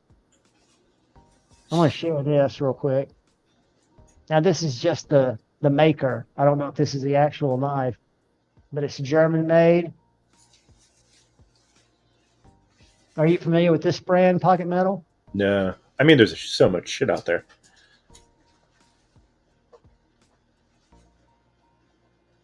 See, I learn stuff, and then I go like this. Bloop.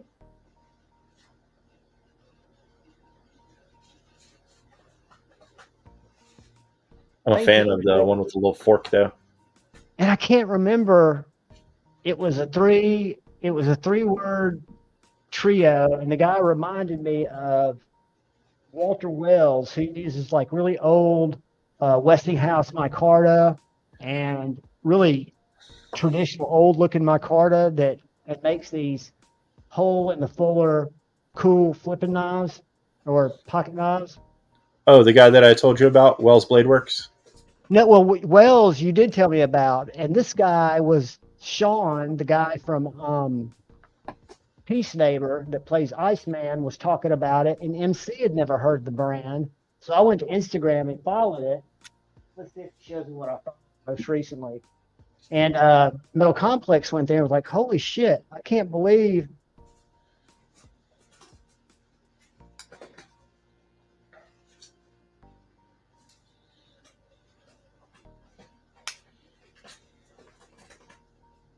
Let me check something here real quick.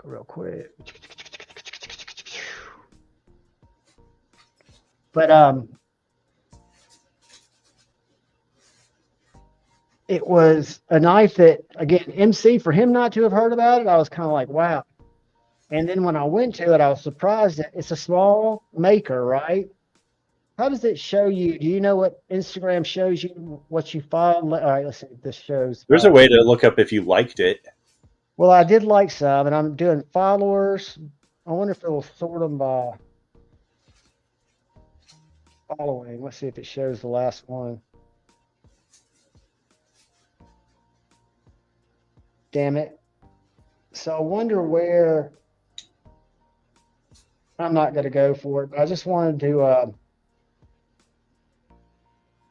Really cool knives. I mean, and the only reason I went on that bird brain and got sidetracked was you said there's so much out there. And there is so much out there. I still think it comes down to we're always chasing minor imperfections, and nothing will ever strike us. Even if it's perfect, we won't know it's perfect because we're still chasing stuff. Thomas McDonald, channel member, had the Cubic Monster Dog. And then Jim Miller, channel member, had the Rook 251B. Is that pronounced Reich? I can never remember which. I know there is a Reich, or I think it's still different. I think that is Rookie or something. Tempest Microburst and an Arius EDC Rockhopper. Very nice.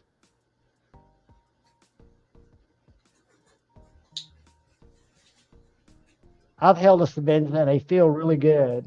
It wouldn't be something that was my jam, but I won't say that I'll never have one because something that I see the allure. I'm kind of got the allure right now for a Plague Doctor 3 1/4 inch Spartan Harsey. Drizzy had the Pair 3 and a McBee. Give it a little McNeese rep down in Tuscaloosa. Mike McLaughlin, channel member, had the We Evoke and the GM Ace Rio. I've seen that show up on pages, but I haven't seen the profile of it. White Mountain Knives has like Image Coming or something, if I'm not mistaken.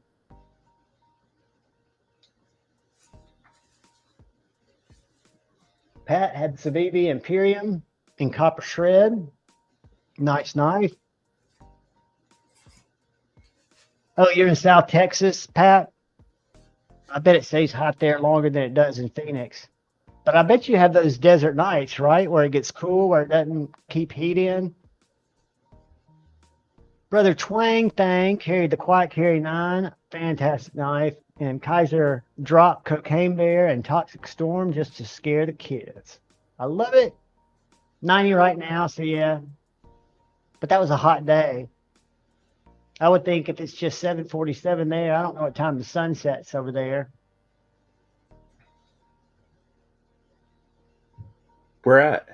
In southern Texas is where Pat 1 Minute Knife Reviews said it was 104 today, 80 tonight. Byron Kennedy carried the Cold Steel Recon 1 Spear and an Old Timer 123 Jack in J.O. Ventures Outdoor Slip.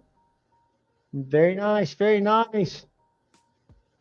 Hal Coonley had the Jaeger and Knife Standard Station. That is a big knife.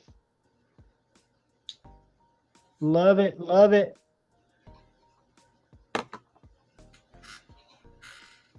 Hey, if it works, man. I've put bearings in Civivis before. I've put $12, and I will say all day long, skiffs. I just ordered today. I had them come in. These 6mm. I'd gotten them for the Voodoo, but Lord Needham already put them in it. So I've got the 129, the TS 129 that uses that same size. And I love using skiff bearings. And in my videos, I show, like, when you do the bearing template to find out what size bearing you need, right? You take it and you just simply slide it through, and you find out where it'll slide through. And it'll only slide through one, and the other one will be too small. The other one will wiggle. It slides through one. You look over and you say, all right, it's 3/64. And then you get the circumference of your pivot. The only thing you don't have is the outside dimension. So what I always do is match it up to the bearing that came out of the knife when the bearings come in to make sure they're the same diameter. If I want to, I can use my mic meter and size them up. But when I do that and I show the bearings, the last two ones I did were nice. The Wii one had ceramic bearings in it, but there were probably 7 balls in a brass track that one side had the bearings printed into, and the other side had that bent track, and the track was facing the scale. So it wasn't an actual true bearing. And then the skiffs have only a phosphorus bronze washer, and the ceramic bearings actually stick through both sides. So it's a solid bearing instead of having that racetrack, and instead of having 7 balls, it has 13 balls. So for somebody that doesn't do physics, that just looks at the 2 bearings when I pull them out, and these are kind of double row, you probably can't see that. Nope. But it shows looks like single row from here. That there'd be more surface area coming into contact with the blade and with the Your line, that's single row.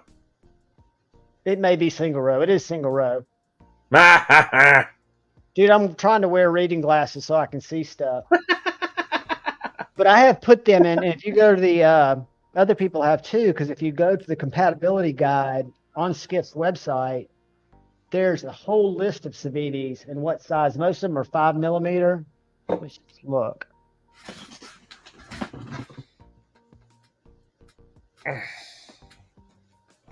Let's go over here and share this real quick. Let me jump back. So like if you go down here, I don't think they have any birds. They do have Spyderco smock. There are a few Spydercos I was surprised that use bearings, but all these Civities, right? So let's say you wanted to do your Quibbit. That's that little leaf one, right?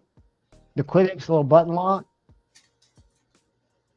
It uses these little bearings, 15 ball. And I guarantee you, if you pull the bearings out of the Civivi, you'll have half this many balls, which means less surface area, keeping everything stable. That's why I always say they don't always make the action better, but to me, it keeps the side to side down and make the knife feel just a lot more stable.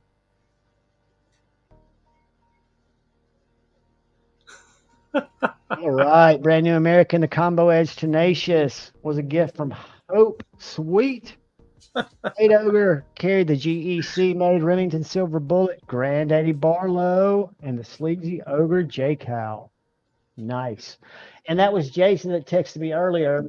He was going to come on possibly, but he had some stuff come up, and he's thinking about doing a giveaway next week on the show, so that'll be cool.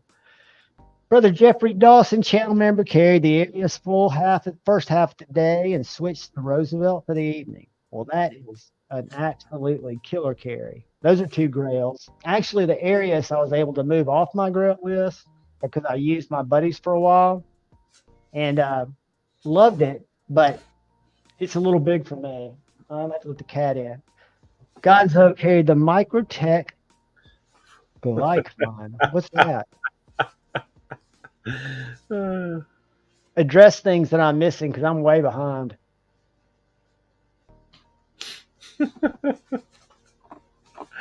Oh, that's a cool knife. You have to share it. I'm going to share it by yourself. Come on. I've never seen it. I was just going to see if it was something that was still available, and it is.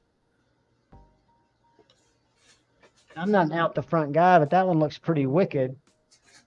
It looks the same as the rest of them. To me, it looks more refined because it's not that one piece of aluminum, right? It's got aluminum with titanium overlays. Yeah, I guess it does kind of look apocalyptic, doesn't it? The clip looks better. And I'll tell you what's this? Is this a lock? That looks like the ram lock. Got an access lock.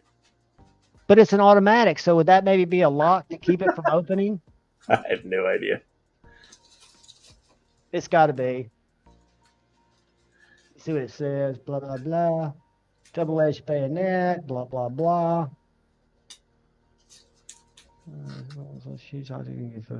Torque screw. Blah, blah, blah. Features a tri-sided button. So it makes it a top slide OTF as well as a side firing model. So you can fire it from all three of those locations, depending on what your grip is. That's pretty cool. I like that, Gonzo. Pocket stuff. What is up, brother? Protec Strider PT plus a Civivi Vision FG. Still my best under $100. It's going to be close, but I think that's my best under $100 knife for 2023. Joseph S. carried the Spyderco Tenacious at work, the Bug Out Carbon Fiber Elite, Essie Azula, and the GEC 71 in Burgundy. I've got to think about work again and get back in that groove. Channel member Paul has been playing with this whole haptic. It's addicting. Dude, I hope you got the tool we were looking at. I hope you love it. BEDC had the Wii Mini Malice and the Thai i3T Lite. Nice. Scott B carrying the Kaiser Harpoon Concept Corvette XL and the Civivi Vision FG. The Civivi Vision FG, did I not bring it over here? Thought I brought it over because I was going to show the arcade again and talk about it. I was hoping I'd have my mod stuff, but it doesn't come till tomorrow. Crewware's the best. Channel member, welcome, buddy. What is up? Let's see here. Let's see if I've gotten everybody.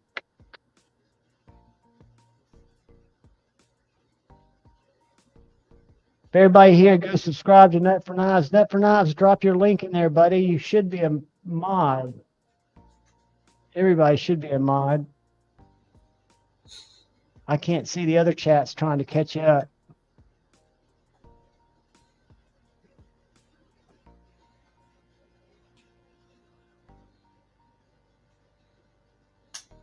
Jeffrey Sweet. Hey, that's in 1 foot getting in the right direction. Rook is pronounced rake. Thank you, BEDC. I knew it was pronounced something like that. So instead of rookie, it's rake, and the one that is Reich has an I in it, an I-K and an E. It looks like Reich. You never know with those names. Rake like the tool. I like it. I'll forget it again. And I've never owned one. Yeah, I'll forget it again too. I forget all kinds of shit. But that's just part of getting old. QSP Penguin Plus and Jig Tie M390. The Fox Yaru Artisan Sea Snake, a great knife. That is awesome. You clean away, buddy. I'm going to break out my... I'm surprised you hadn't got one of these pocket metal. The Penguin slip joint. Even though it's bigger than probably slip joints you like because it's penguin size. But that's a well-done knife. I have big ones. It's just they're not the that's the pocket clip, right? So it doesn't have a pocket clip.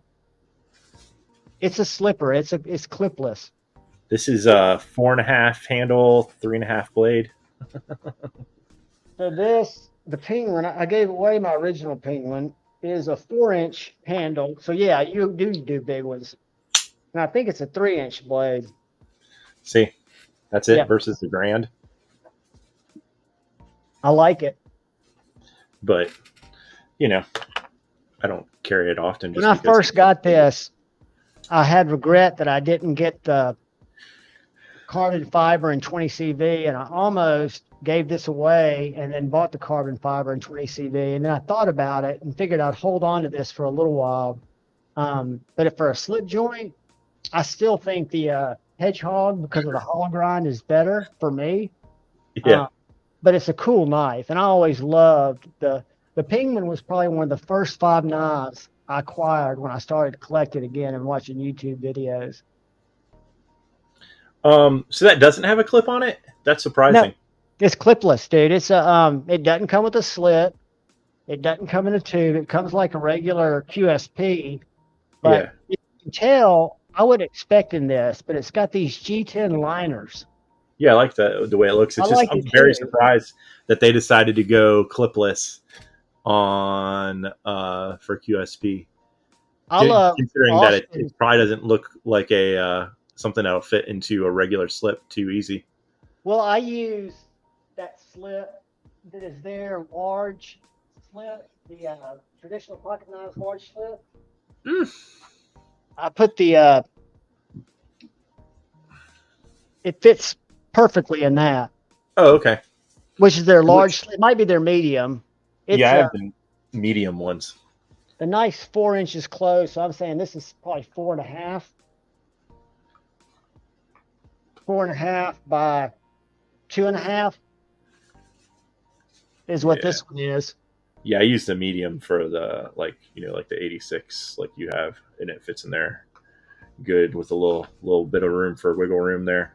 But But I like what Austin's bringing to market. His next run of traditionals look like fire. yeah, now I didn't know because I saw pictures of it. Like, damn, it's been almost a year. I was unaware. It's a good sized knife. It is. It's a beefy boy. That's Is it four and going a to be the quarter same inches. size as the It's bigger. Ohio Jacks? Bigger, really? Yeah, it's a 4 1/4 inch handle and a 3.5 inch blade. I think it is. Or Why? either 3.5 or 3 1/4. So yeah, They look so good. yeah. And you did get them all hollow ground this time. Oh, I know. That's what I could tell in the blades. Look, like they've got that belt satin. Yeah. Wow. They are long, aren't they? Yeah. I still don't get popping it open like that, how you don't cut your finger. If it's already past a half, you probably shouldn't do it unless you have some callus on your finger. But if it's already past that half, you can do it. But I just used the kick, but I don't know if it's got it's like the same difference. Like, why not just use the kick? I would use the And then kick. you're not I watched doing that. Snuz Nuz do that on a Jack Wolf in 2022, and that was brutally bloody. I had to go get rags and come back to get him to stop bleeding. Yeah. He Yeah. was That's like, "What the hell did you do that for?" yeah. No, it's okay. Yeah. I generally, only a few knives. I even do it with a kick if it's got like enough of a prominent one there, because you can still slide forward and hit your thumb on the I'm blade. sure there's a skill to it. I mean, hell, those people you see them play with Balisongs will not get cut. I'm sure if you know the technique, there's something to it, right? Where you can feel if it's too thin, where it'll cut you if you're extreme, probably. Yeah, that whole Balisong thing just is hilarious to me. It was one of the first knives in high school. There was a place in the mall. Everybody probably had one. Ours was right next to the arcade. And they sold knives. And they sold fantasy knives. I think I had one when I was a kid. And the Balisongs always struck me as cool. Now, I never learned any of the tricks, but it was always kind of a cool knife.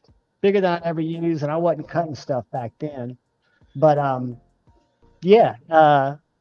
then I never got into them again. But when you go to Blade Show and you see these kids, one's it's annoying as hell because you'll walk by a kid flipping a knife and you want to punch him in the throat, but you know that he'll probably then cut you when he passes out because he's twirling his knife. But then you go watch him in the hall practice for their shows. They're band-aided up. They're throwing that shit everywhere, man. There's blood flying. It's the real deal. I agree, Mersal. They're the way to go.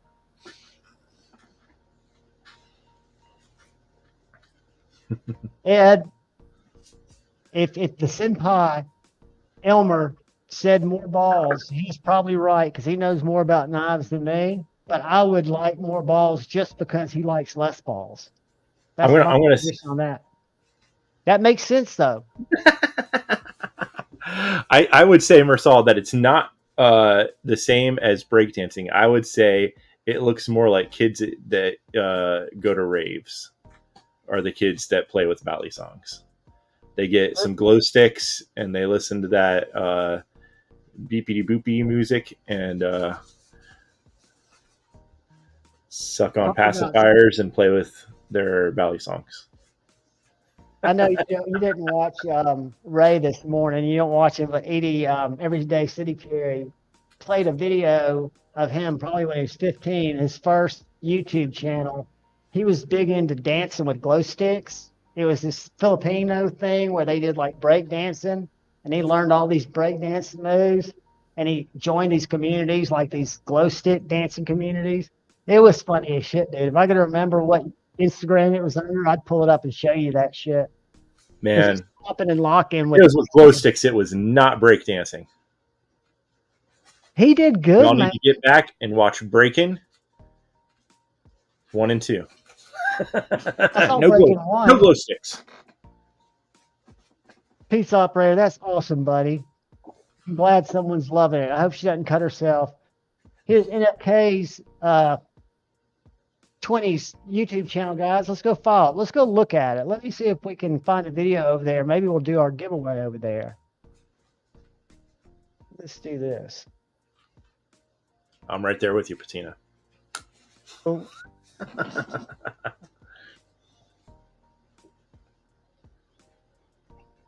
Oh, Russell Brand.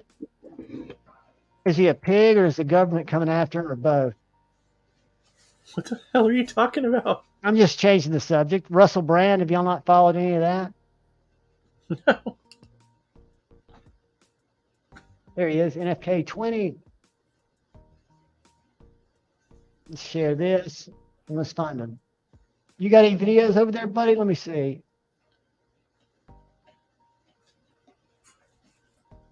All right. We got shorts. Do we got a video? Yep.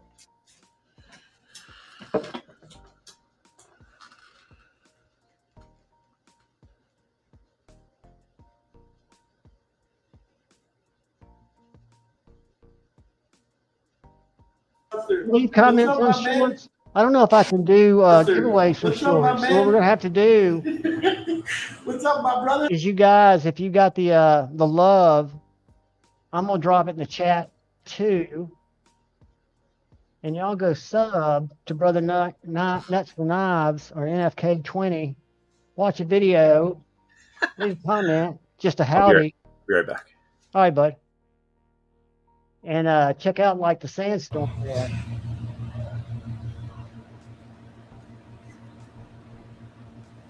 That's about the attention I have. I can do. That's why I do shorts.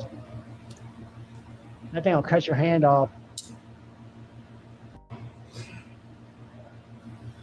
All right, guys, let's run over there.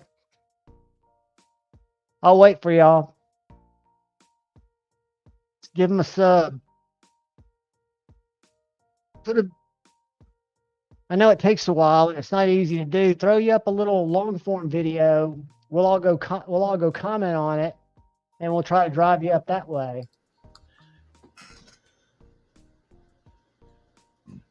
Ooh, does the clip work though, BEDC? I can handle an ugly clip if it works.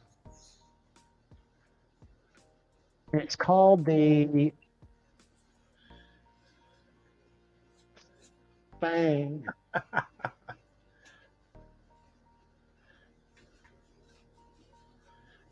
Ooh.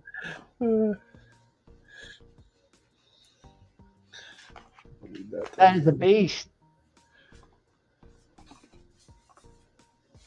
Awesome, buddy.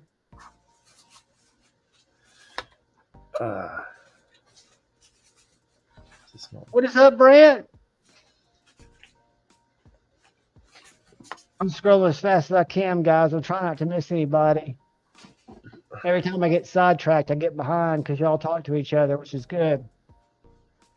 Is the music too loud? Can y'all even hear that? I can turn it off.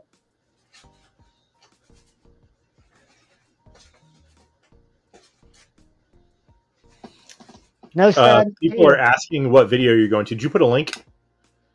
That is that was a Nut for Knives. He put a link up. I had a link to his page that I put right here. Let me pin it. And I was trying to get you guys to sub to it. He's got a bunch of shorts. It's a new page. I'm sub to it. This one right here. This is what he put up. And I'm betting. Let's see what that one is. Yeah, that's his channel. It's just got the everything up to the 20. If you look at the I4WBG, I'm reading backwards, and you can delete everything up to the question mark, you're taking away the tag. So what this does is it tells Google Analytics where it came from, that it was a shared link. I usually take that off when I share mine. No big deal either way, but that should click you to his page where you guys can subscribe and help my brother out. Help my brother out. But no, man, I'm glad it's the weekend. It feels actually fall-like here, so I'm kind of stoked about that. I'm hoping to get some time skating tomorrow and hoping not to break my hip. It's kind of one of those things that I look forward to, and I think, well, I could break my shoulder, shatter my collarbone. All kinds of fun stuff. I use a land paddle, like you would do it on a paddle board out in the water, except it's got a fixed rubber wheel on it, so it propels you along the concrete. And I don't know, every 180 days, I somehow stick it in the back wheel of my fucking longboard, and it makes me just instantly face plant. And it's really hard on your shoulder and your head. I wear a helmet. You go down so hard. Dude, You should wrench Brant. Evidently people keep timeouting him. Oh, Brandon, are you not wrenched? Let me get you hooked up. Everything's moving fast. Whoop. You're a moderator, brother. Nobody should time out anybody. I'll take your wrench. Call you names. Uh-oh. Make a video and do a rap about freestyle on your ass.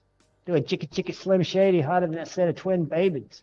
The window's up and the tent goes up to the mid 80s. See what you guys did now? Yeah, JuhVon rapping. That would get me timed out on Metal Mondays. I won't do that again. Mike McLaughlin, member for 4 months. Thank you, brother. He's modded up, guys, and jump up and make sure you watch that video and you leave a comment. Any channel member, and when we do this live giveaway for the Eutectic training, it's just going to be people in the chat. It's a great knife too. I can't either, Ed. And see, I'm not looking at, usually when I look at the regular chat, I can see if people. I think it's a joke. I think Ed might be one of the ones who, from what the comments said, possibly was one of the ones. I'm scrolling up looking was at it, harassing the Brants. If you're blue, it means you're a mod. And I don't see anybody in here that's not blue. So if you don't have a wrench, haul out. And it's only to protect yourself and post links. To use it for the powers of good.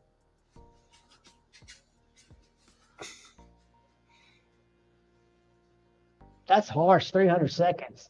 That is brutal. All right, guys. I made a bad decision this morning at about 5:50 on Was it that video you sent me? Is that? Oh no, never mind. No, this was I'm gonna pull this up and see if there's anything new on there. I'm addicted to NAF sale, and usually I don't buy stuff. I've only bought a couple of things there, but I'm addicted to seeing what people sell, because there's somebody on there now who has perfect ratings who's selling some absolute banger knives. I have no affiliation with NAF sale. I'm not shilling for them. I go there because I like it, and I bought 3 knives. I bought one this morning. I'll show you. I'll show you in my purchase history. I like this. $35 for this Rough Rider Barlow. I almost bought that so many times and then just it's never. Been out of stock, dude. It's been out of stock. Well, no, I mean like a year ago when it was not out of stock. I thought about it so many times, and I was like, "Am I just buying something that's just gonna, sit around?" I've quit buying Rough Riders, but this is an evolved. I've got the Best Tech version of this, which is a great knife. But I thought it was. You should drop that comment so it's not covering up your. Oh, what do I got? Let me do it. I always forget. Oh. But I thought that was a cool knife. When I saw it at Blade Show, I was surprised it wasn't an evolved EDC anymore. But this looks like it was one of the originals. And it's identical. I mean, there's no difference there than the one I got, except it's got a different pivot, a different name on the pivot.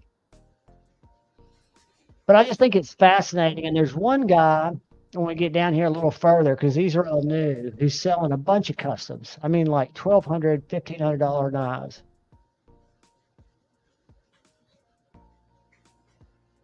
Let's see where they start. Where do they start? I think this is pretty. This is one of those golden designs, which I thought was a cool knife. They're much less expensive than this, but this is evidently one of the really tricked out ones with dam steel. Hey, it looks cool, but I've never heard anything about it. Like, I've seen a couple of reviews. And, I don't it's know. a pretty basic knife. I think it was like under 200 if you went with the Standard. yeah, just a kind of standard layout. But all these Medfords, this Jay Bish guy has like a lot of really fine knives. Again, I got something totally weird, totally out of my norm. You're gonna put your Remember my email and password right here for us. I'm hoping it would remember me. Nope. Damn it. You could like drop it from the screen and then sign in and then pull it back I'll up. show you here. We'll do this. We'll see if this pulls it. I'm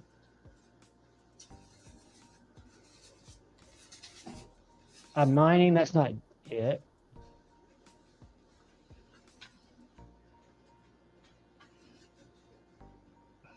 Oh yeah, those things are cool. I got one of those basic. I looked at one at Blade Show 2022 and didn't buy one. Yeah.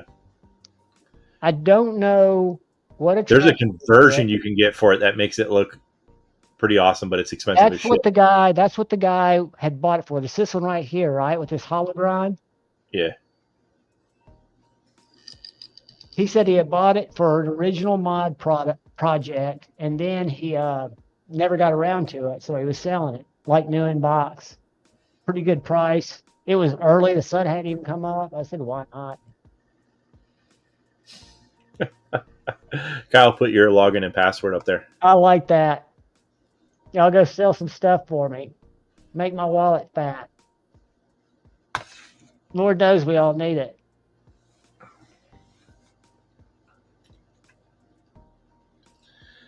This is not good. No, I know they don't Mersault, but there's I don't know if it's BJ Hill, but there are a lot of people that you can send it off to, and you can get them reground. I'll tell you, he's doing regrinds right now. He's doing a hell of a job. Is Satu Dave, and Satu Dave still is in what he calls the training stage. He's nailing plunge lines. I think he's doing it as good as anybody, and he's letting people send in their knives to let him practice on, which means he's just DKSFing anybody who wants a hollow grind on any knife. That's pretty nice. It's really cool. I watch his Sundays. This must-see TV for me. It's his Sunday kind of weekly recap, because he bought a couple of tools recently, and his goal is not to make a folder that works. His goal is to make and design a killer fucking folder. And I know he'll do it. He's a machinist. He's working with a CNC machine that he's trying to get set up. He's learning how to set it up himself. I mean, I just got complete faith in him. I don't think that knife's a chisel grind.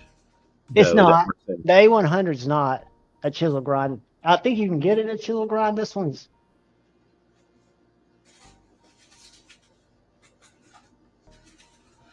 Mersault, do you like it on the right side because the way that you look down it when you're cutting? I asked that because I've got a Joey Roman that has a chisel on the right side where the left side's flat. I'm still rocking this also, my sweet Victorinox with the chisel grind. It's a slicey ass little knife. This is what I've been using to cut up the apples for the deer with. Dude, that looks like it's stainless too, isn't it? Yeah. It's just, a little. The A100 is a chisel. Is it? I thought it wasn't. The one I looked at Blade Show, because I held one, and it was not a chisel. And this one might be. Doesn't matter. Let's see. Let's go to Emerson. Maybe I'm crazy. I thought it wasn't for some reason, because I was looking at them, and I don't usually. I'm not a huge fan of. Just because it looks awkward. Not saying it probably doesn't work good. You can add serrations. I mean, I thought all Emersons were conventional grind, V grind with chisel edge. So it's a conventional V grind, but it's got a chisel edge. Okay, that's It means significantly you can different than it sharpen being that a full motherfucker chisel. out. I think you can choose. You're right. Yeah, Kyle, I was just, and again, this might be that it's that it comes in either or both. That it's got, I don't, you Yeah, because probably the know what picture this of it means. on the Emerson website, when you look at the left and the right hand side, they both have, you know, a grind. No, none of them are flat on one side. Conventional V grind with a chisel edge. So I don't know if that just means when you get down into the sharpen part that it's got a The image of it shows it on both sides. So yeah. I dig it. I mean, it's not my normal jam, but I think if you're going to collect knives and one becomes available, because that was something that I found weird. I don't think they make a lot of them. I don't think Emerson makes a lot of knives that they sell to the public. I could be wrong. I've never seen them. And it's just, it was up there. It was early in the morning. It looked like a reputable seller. And I was all about it.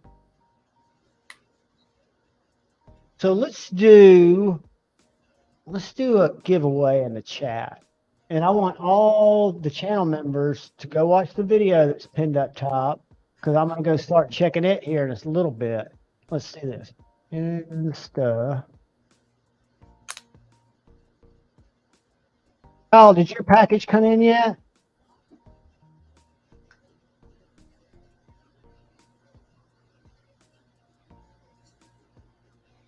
It's definitely chisel and chip. I just had one. Gotcha. okay. Have you gotten your stuff I sent you, buddy? Your stickers and your I don't know if it made it to you yet. Chris, I'm glad you're there, buddy. I hope you're doing well. You lurk, man. If you win, you've chatted, you're in the game. And what do we want to put in there tonight? Let's do this. Be nice if I type the right platform in.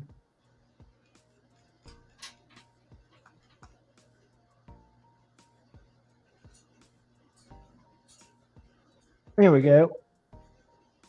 I thought I had that saved. Do I have it saved? I think I did. Let me find it. That's a different one. Giveaway toolable. All right, we're going to do no hashtag, no cats.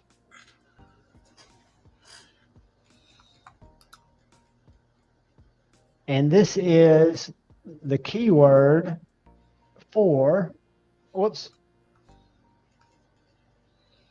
I've got the original box right behind me, so I don't have to go look for it. One word only. Enter one time, must be in the U.S. or have a U.S. proxy. Must be 18 years old or older. I don't care if you're a felon.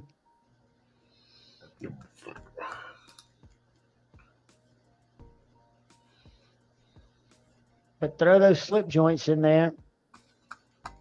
G-Ball Vision, congratulations on $4,000, brother. G Bizzle's killing it. And playing for others in the chat. G-Ball, you ought to let me send this to you, review it, and then send it on. Urban Woodsman, channel member, what's up, brother? And all you channel members, go register for this beast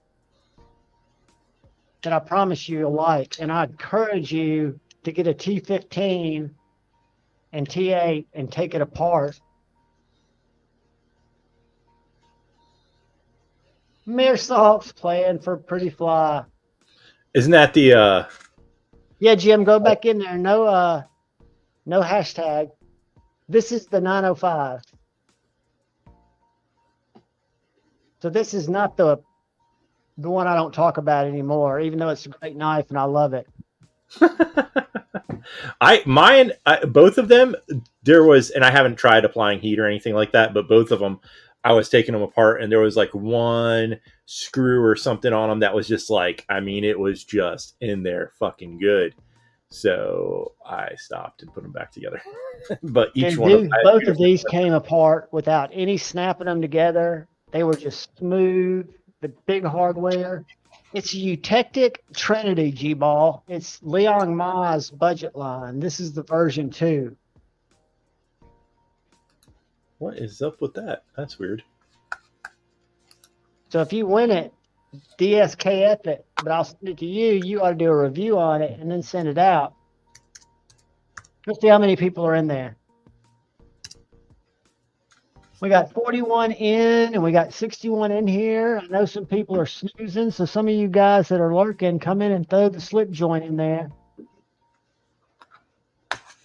All you got to do is drop it in because I'm going to pull for it. We'll give it 5 minutes. Just out of curiosity, since it happened, who was it that timed out Brant? That put him in, that kicked him out? I don't know. Which one of you tough guys did it?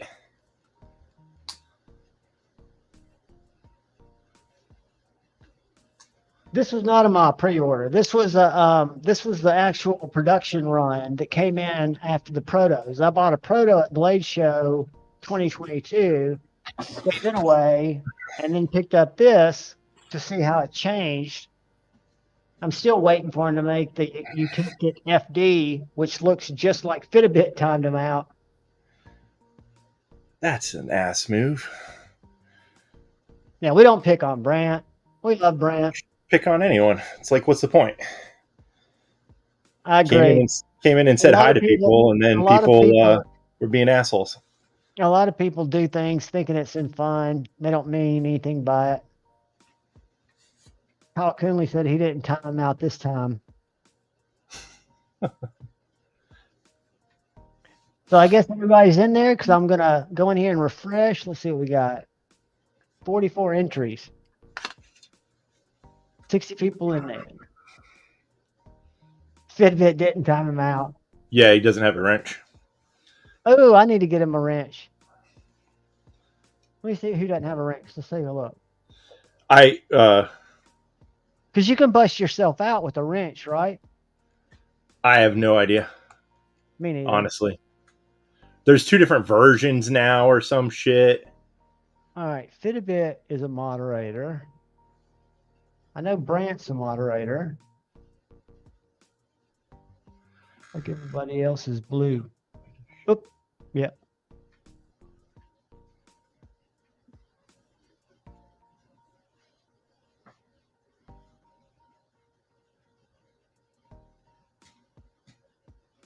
I know just delete these messages.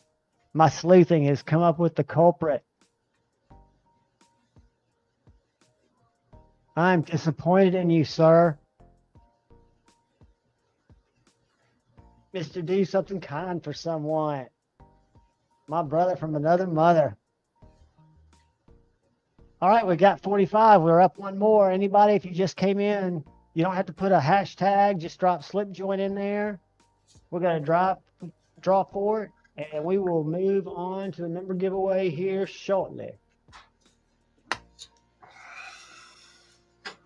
And then tonight, I encourage all of y'all to watch said faction, because if you haven't yet, you will see the Phoenix. He got his in, and it is absolutely stunning. All right, guys, we're getting ready to draw. 10, 9, 8, 7, 6, 5, 4, 3, 2. Oh, we got one more in. 5, 4, 3, 2, 1. Here we go. Good luck, everybody. Wonk, wonk, wonk.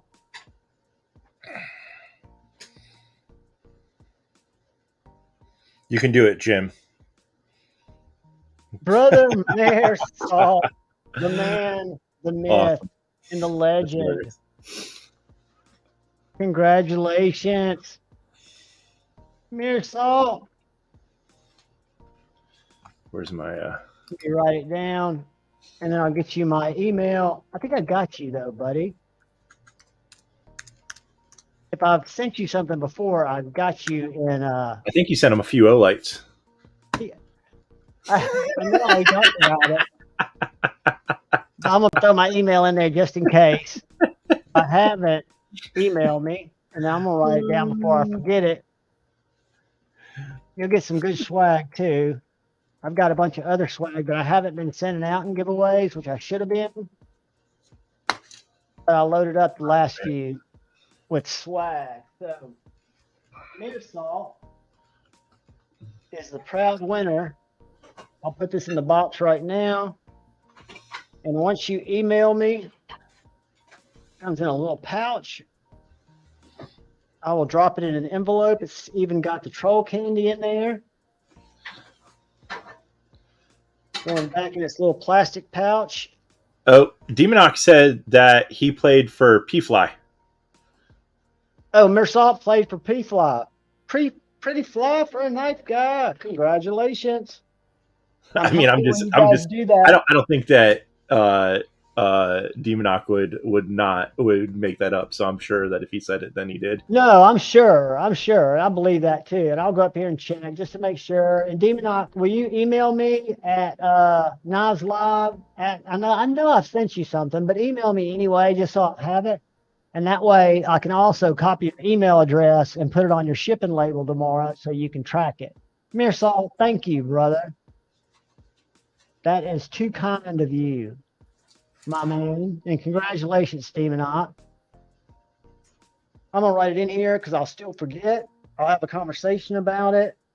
Wait. Did it get switched? Because I thought it was Pretty Fly, not Demonox. Yeah, Pretty Fly.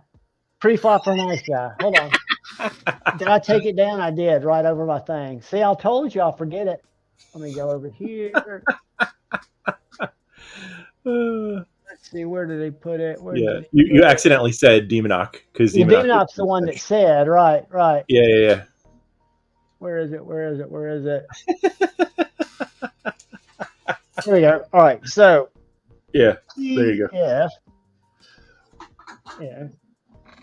Congratulations, buddy. You win the Eutectic Trinity and a buttload of stickers. That came out of nowhere. And if you email me at this address, let me stop sharing. Boom, boom, boom. And if you email me, I don't want to type it again. Where is it? I don't want to type it again. Oh, man. Email me right there, my man. It's fucking hilarious. Now, let me see how many people have commented on the other giveaway. Let me see.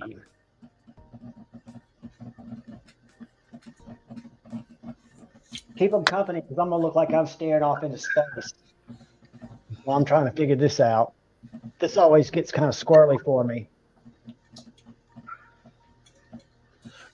Side note, I tried this strawberry lemonade Cascade Ice. It's supposed to, like it's got like it's like an energy drink kind of thing, I think, or something. I don't fucking know. It's fucking horrible. Oh, is it not good? It's got a bad aftertaste. I'm just drinking it to help me stay awake. I'm sucking on some Starbucks, those stupid ass coffee B12 concoctions that'll probably kill me in my youth. Kyle says on here, Chamia, I hear you in the kitchen making noise. Don't burn the house down. She's making dinner, I bet. She is. She said hi to everyone earlier. She's just, going about her daily shit and doesn't want to talk to you fuckers. I don't blame her a bit. I'm just joking. All right, so we got 34 comments in the member giveaway. So if you haven't gone up, channel members, and watch that little short video, you don't even have to watch it. Just click on it and type a word and jump out of there and you'll be entered. So if you're saying it sounds terrible, pizza operator, I love strawberry lemonade like juice, drink, whatever the fuck you want to call it. It's not really juice, like the It's flavor. refreshing. Yeah, I love that. But this is not that. This has got some weird, like, sour aftertaste. Tactical Terry is still confused as all fuck as to which video or whatever that he's supposed to be. Okay, is it pinned? Let me make sure it's still pinned in the comments. All right, brother, at the very top of the comments, there's a pinned video that says member giveaway link. Let me click on it and make Yep, sure it's see it. legit. It's yellow highlighted up there. Yep, and that is it for 922. So I did amazingly link the right one. So it's up there, brother. Just go up there, click on it, type in a comment. You will be good to go. I will make it private and I'll go draw shortly. We've got 35 comments now.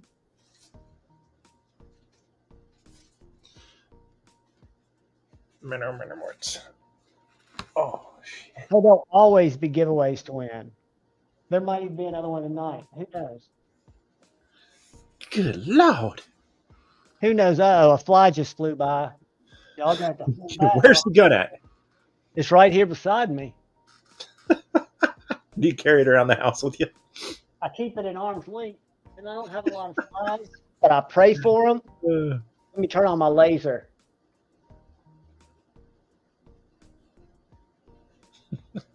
All I have to do if it was laying over there is give it this right here.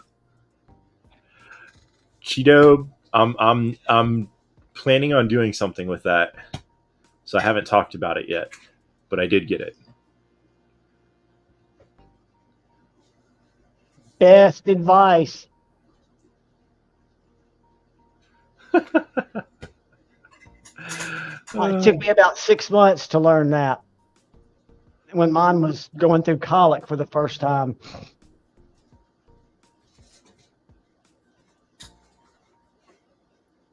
What was what, Cheeto? That was a bug assault shredder that shoots. Oh no, he was talking about something that I won last week or so. I can't remember. I do not, Mersal. But So this is what I was going to talk to you guys about, and I think I've talked about it before. And if you're not a Shark Lock guy, it's not going to interest you. But I'm a big fan of the Demco Shark Lock. I actually have 480 20.5s in different steels with different handles. But this is the Arcade, the Arcade by Flytanium. And it came with 2 sets of G10 scales. I've got the black ones in there. And I've got a little buyer's remorse because I ordered I should have gotten the satin, but I didn't. I ordered the black tie and the black tie backspacer that'll be here tomorrow. So I'll do a mod video on it. But I wish I'd done the stainless looking tie and the stonewash backspacer so it would kind of match the blade. But this knife, if you like the Demco lock, this is probably the most refined version that I've ever seen. It lists for $199 before you put your JuhVon's 10 discount in at White Mountain Knives. And the Demco 80/20.5, before you put any scales or anything on it, is $149. So this one has scales. And what I was surprised by is how similar they are. Guys, the blades are almost identical without the hole. And it's smoother, and because it comes with aluminum handle standard, it comes with an S35VN blade, not an AUS 10, not a K112, but it's a fine knife. And what's cool is Flytanium always offers mod stuff. So I kind of got it to play with. I didn't think I'd like it when I first ordered it, but when you flip the box over, it has the Demco Shark Lock logo, so it's a legit partnership. And I'm convinced they're made in the same factory because the Shark Lock part is identical. When I take it apart, I'll verify that. I've got to find out if it takes the same size bearings. Do you think that they like bought that piece from them and then just sent it to whatever manufacturer? I they're think using? they're made in Taiwan, and I think when they made their agreement, they decided to use the same manufacturer. I think it just makes more sense logistically, Right. because you can't For sure. imagine Someone else is already doing companies it. in Taiwan. Because I checked that when I saw that they looked identical, I thought the same thing. They're probably sourcing that part, right? Right. Made in Taiwan, and they both. Again, I haven't opened up the arcade, but I think they're made at the same factory. Yeah. Plus, he probably doesn't, just to keep it in the family, so to speak, so someone else isn't another company manufacturing his parts. Learning about his part, you're exactly Yeah. right, and also So that's he probably doesn't part of the want agreement or quality something. to come off less than what he's offering, not being able to control it, right? Yeah. That's I a good think idea. that makes sense. And guys, I don't know if you saw the Instagram giveaway that I've got going right now. It is Vosteed reached out to me, and it's for a Vosteed Bellamy that they're going to give away through my channel. So if you go to my Instagram, and I'll share this story again. Let me get there and I'll share it with you. But all you got to do is tag somebody, follow or be following Vosteed, and be following me. And it's going to be, the giveaway is going to run through next Friday, and I'm going to draw it noon-ish on Saturday. Where is my page? I'm being shadow banned from myself. All right. I appreciate that. I appreciate that you bought a bunch of cheap Chinese slip joints in my honor. I have a bunch of cheap Chinese slip joints myself.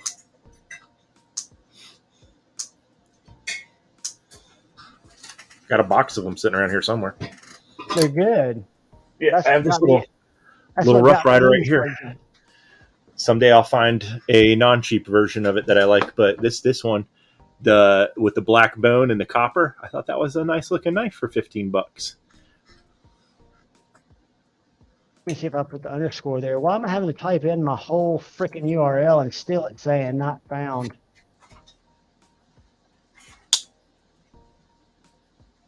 Because I know I'm not on mine. Yes, I am on my Knife Addict page. All right, so let's do this. And let's go to this right here, and we share it with y'all. So if you go to my Instagram, and you got a week, no rush to do this, but it's this new Bellamy. And all you got to do is like the post, follow me, follow Vosteed, tag a friend, and they're going to do the giveaway. It'll run through 9/29, and I'll announce it Saturday. We'll just draw from the names.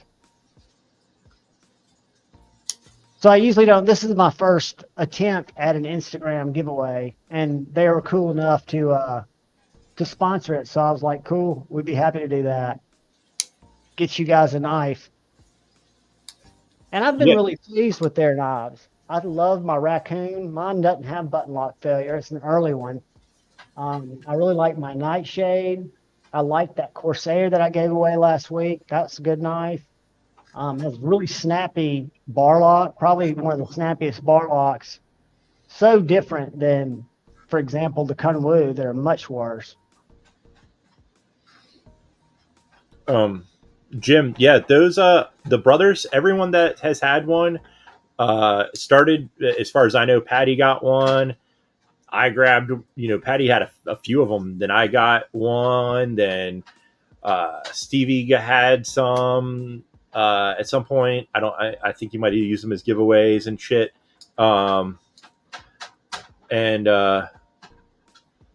It's they're great knives. They're so good.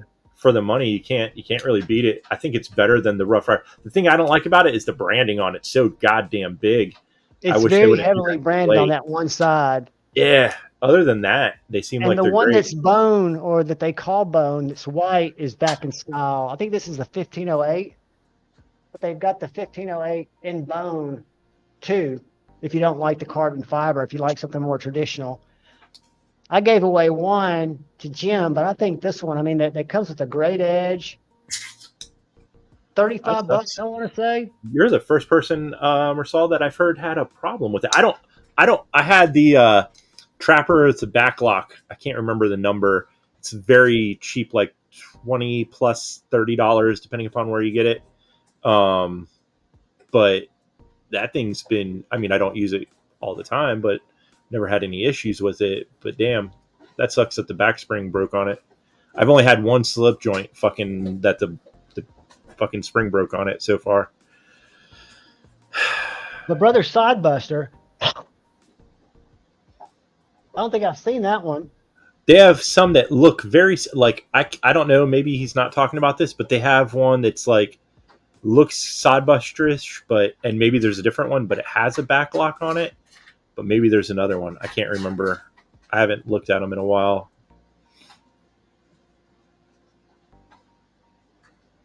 Keep him company for 2 seconds while I go to the little boy's room. All right, you have fun pottying.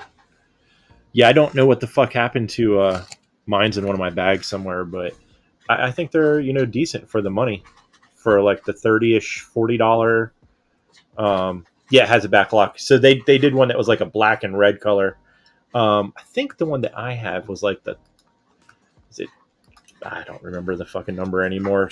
1304 or some shit like that.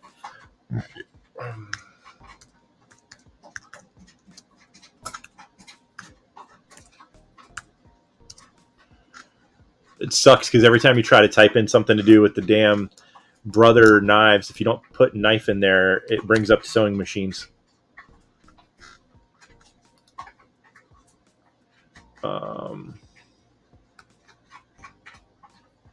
Let's see here. What in the world? There it is. 1512. Oops.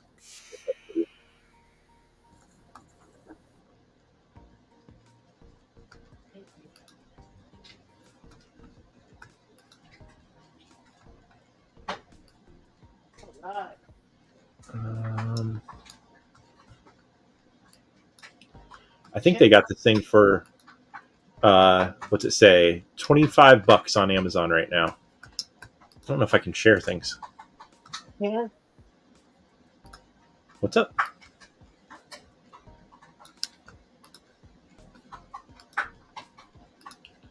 Share screen, Amazon. That's the one that I have. Oh, it's a back lock. Yeah, it's a good size knife. And it's nice, tight. Everything works great. I got the green and my Carta one. It's just green and it's got blue G10 liners on it. And but yeah, $25. Can't beat that thing. It's only is it 420 or 440? I can't remember what the fuck it says it is. But you know, for the price, not a bad knife. No, not at all. Good size, great action, and thing's awesome. Now, one thing I noticed, I picked up their little fixed blade. It's 22 now, but it used to be 19. Let me go show it to you. Oh, yeah, it's funny. Yeah, 440C, so that's the same one that Blade Ogre has. So yeah, I think it's a great knife. Super light for the size. I don't know. And this one, put it somewhere around here. I didn't get grief for, but I think this one is very much a clone of something else. Let me find it. And I'll share it with you.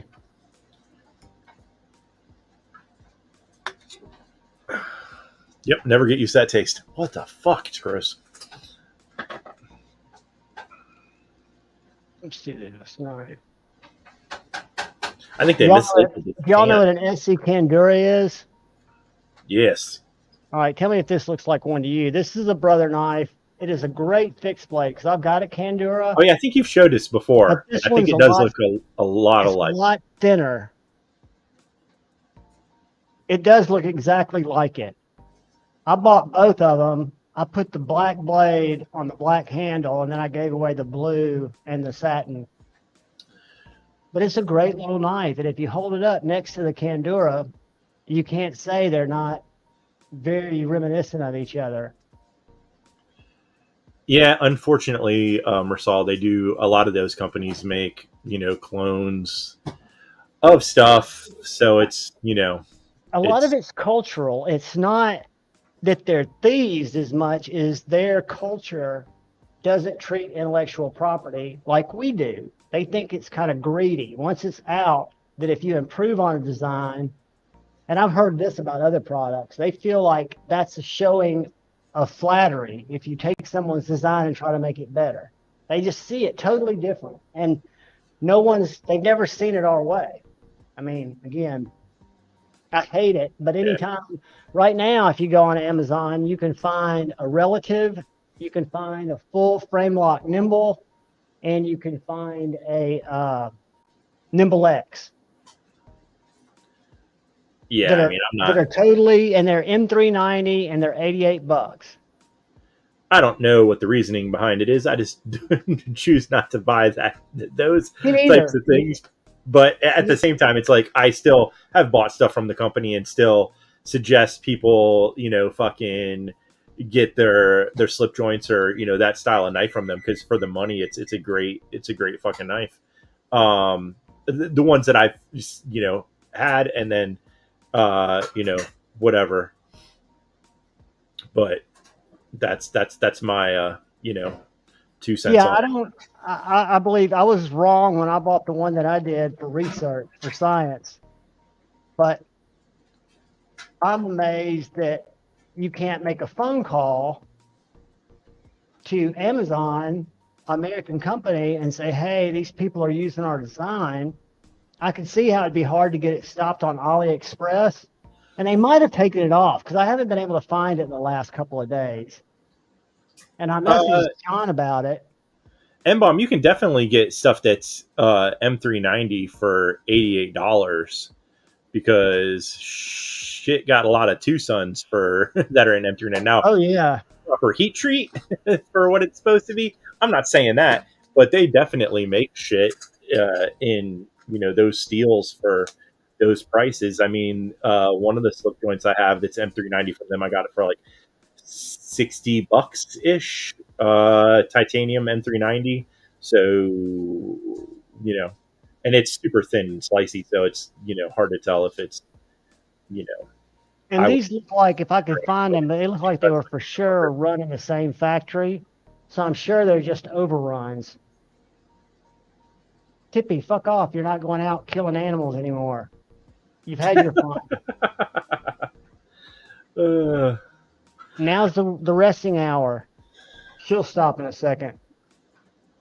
Oh, I can't even. Is she meowing back there or something? Oh my God. She's talking in her native tongue. She's not even meowing. She's talking to somebody else. That's our cat. Every time our cat realizes the deer are out front, he goes nuts, wants to go outside and chase them. Well, that's odd that you say that, because I think I told you last or the week before, after Friday Night Flicks, I went to the little quick stop to get some stuff to eat and drink before said faction came on. And there were 2 young deer in my backyard. They were probably teenagers. They didn't have horns, but they probably were as tall as my shoulder, and I'm a short guy.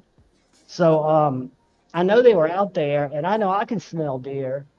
And they're evidently in the yard, but she still doesn't need to be out there, because she'll just stack up baby birds. Robert Douglas, what's up? M-Bomb, Mateo, what's up? And she'll stack those are definitely, good knives for the price. We were just talking about shit that was significantly cheaper than those 2 knives at the moment.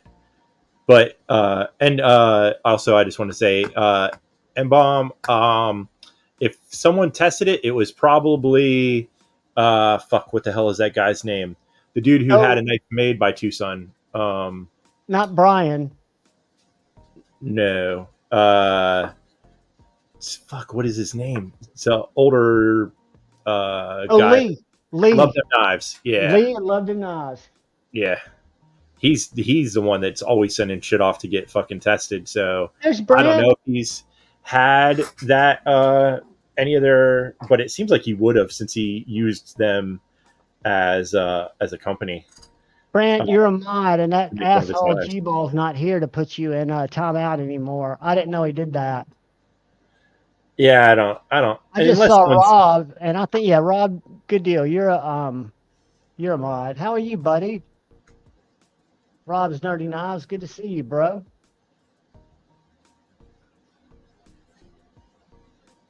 But yeah, that wrench should bust you out if anybody puts you in there, Brant. Oh, you're live on Instagram? Brant goes live on the gram, guys. I don't know if y'all got a chance to catch him much there. Tipping. It's okay. So anyways. Yeah, I have an Ohio River Jack 2 somewhere around here, and I just don't know where the hell it is. But yeah, they're great knives. I'm not saying, wasn't trying to say that they weren't by any means, just that we were talking about shit that's like, $30, $40. Or in the, like I was saying, the Tucson that I have is In the sub 50 or.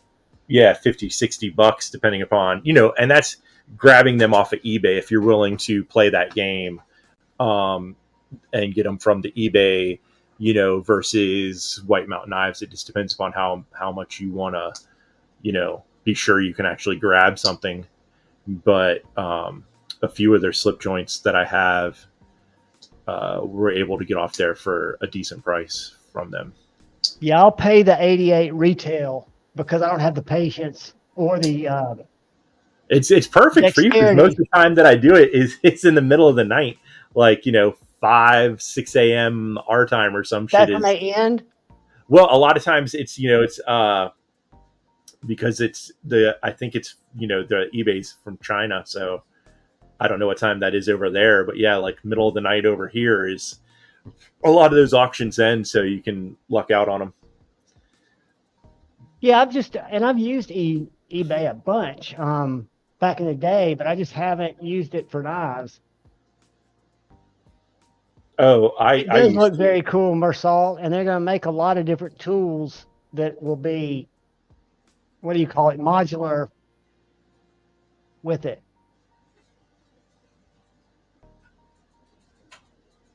The Locha Hoochie Jack, what's that?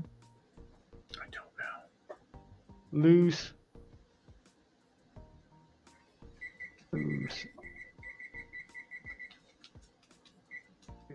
A hatching.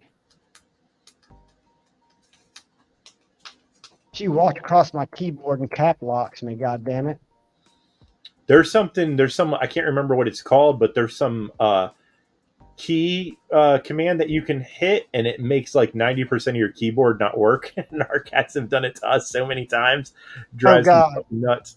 When I leave the desk, I always have to put is it washed away? Stuff to get in front of it. I'll always close mine like halfway down where she can't use it to step on, and she steps on it anyway, slams it the whole way, and I have to restart my camera if I'm on StreamYard. So this is a Rosecraft blade. Can you see that? Yeah. It looks pretty good. Oh, yeah. I've heard good things about their slip joints. Now, I personally haven't grabbed any of them, but I've heard that they're okay. They make that one, and there's a sheep's foot Barlow that people like. Let's go. But I don't think I think they're sold out there as well. I'm still in cap locks, damn it.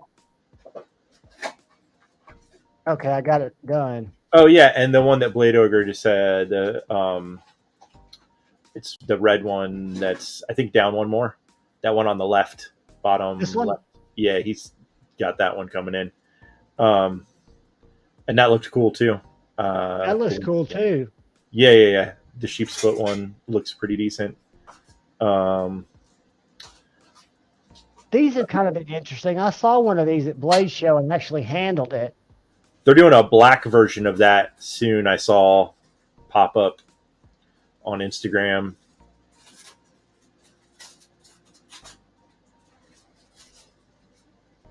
Yeah, I like what they've got. I mean, I like what he's doing, what he's carrying. I love these. I'm surprised they're going to be that big. The Lake Champlain. Yeah. I mean, they look sick, dude. Yeah, and it sounds good too. I heard them playing with it on some of their videos. I watched It, a couple it of looks them. thinner. It looks much thinner than an Ohio River Jack.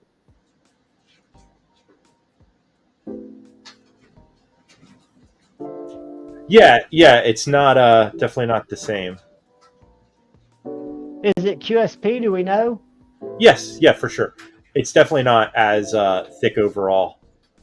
It's chamfered down, and the blade looks thinner, and it's. That is correct, Edgy. The choil does make it a work knife. I wish you could see what was going on behind my screen right now. Someone is dancing to these sick jams. I hate that we can't hear your jams. That was your jams. That shit came on when you were up. Had that video playing. Oh, that was Austin's jam. That was his little promotional video. Could y'all not see it? The American-made Queen brand knives. So they have some that are Queen that are American-made, and some that aren't. I haven't tried the one that is actually made in America, but I have got a few of the ones that were made in Ohio by Cooper Cutlery under the what used to be a Queen brand, Shatton Morgan. I got one of those a while back, and hopefully D2 will sharpen that for me, because that thing came in like a butter knife. But haven't tried the other one, because the only one that I saw that was actually American made that carried the Queen name was a Trapper, and I have some Trappers and I don't really want any more. So it's great seeing you, Edgy. Shane. Does D2 hand sharpen? I can't remember. He's got like one of those fixed angle fucking fancy. I can't remember what the name of it is. It's like $400 fucking sharpener thingy. I don't fucking know. Makes easy work of them. Yeah, so I don't know. Yeah, the big boy Trapper. So it's made by Baron Son. I don't know. I mean, it was cheap. I know it was like only like around $60 or something like that. But I have my butter knife I got from Satu Dave, so I already have my big boy butter knife. I don't need any other spreaders. This is my spreading. That's your mayonnaise spreader? I never eat mayonnaise. Fucking mayonnaise is disgusting. Do you ever work field sharpener by chance? One of those $35 jobs that has two sides? And I don't. Are you talking about the little fixed angle thing? Yeah, it's about this. No, I don't have one of those. Dude, that's the best purchase you can buy on Amazon. That's all I use to sharpen my slip joints on. And once I've learned to hold my angle, because the thing that I learned about my TS Prop is when I tried to sharpen that club, that Boker club, it really messed up the blade a little bit, the shape of it, because I think my clamps needed to be thinner or something. I needed to change the angle. I didn't do that. So I've started just going and trying to keep the factory edge, or in case of Bokers, I have to put an edge on them. Yeah. Use that, and I'll continue to freshen them up on that little work sharp. And I've got some of the 4-inch Veneve stones for my fixed angle system. And I've gotten so good with it, I can now take the Veneves, hold the angle. They're only 4 inches, but that's all you need for a slip joint. And you have less room to mess up on. So just by holding that angle and working through a couple of stones or using that work sharp, because on the work sharp, I've always used the angle that it suggests. So when you hit on that template, that's the angle I've always sharpened my slip joints, and they do great. So just as a quick, this is actually the Whaler Blade Ogre, which they haven't run in a long ass time. This is the Elephant Toe. So there's the difference between the two. This is more of like a giant, fat, wide spear point versus the sheep's foot. Yeah, it looks almost like a buffalo toe by Finch. About Yeah, the same that's where size. Finch got the idea from. I mean, the size wise, I knew that. But yeah, this thing, Ed, you keep that place in order down there. this thing's a beast of a knife. Don't get married. But yeah, I love the elephant toes as well. But that's the difference right there. That's gorgeous. Yeah. But I don't think sharpening. I've never gotten a true diamond stone that's full size. But that work sharp, when I first got it, it was my first sharpening system, and I've only recently started using it a lot. But they even sell a little $10 case for it that Amazon has if you want to keep it in a little case so it doesn't get dust and stuff on it. Yeah. Oh, that's even worse, Edgy. Don't get married. Remember, it sometimes feels like love.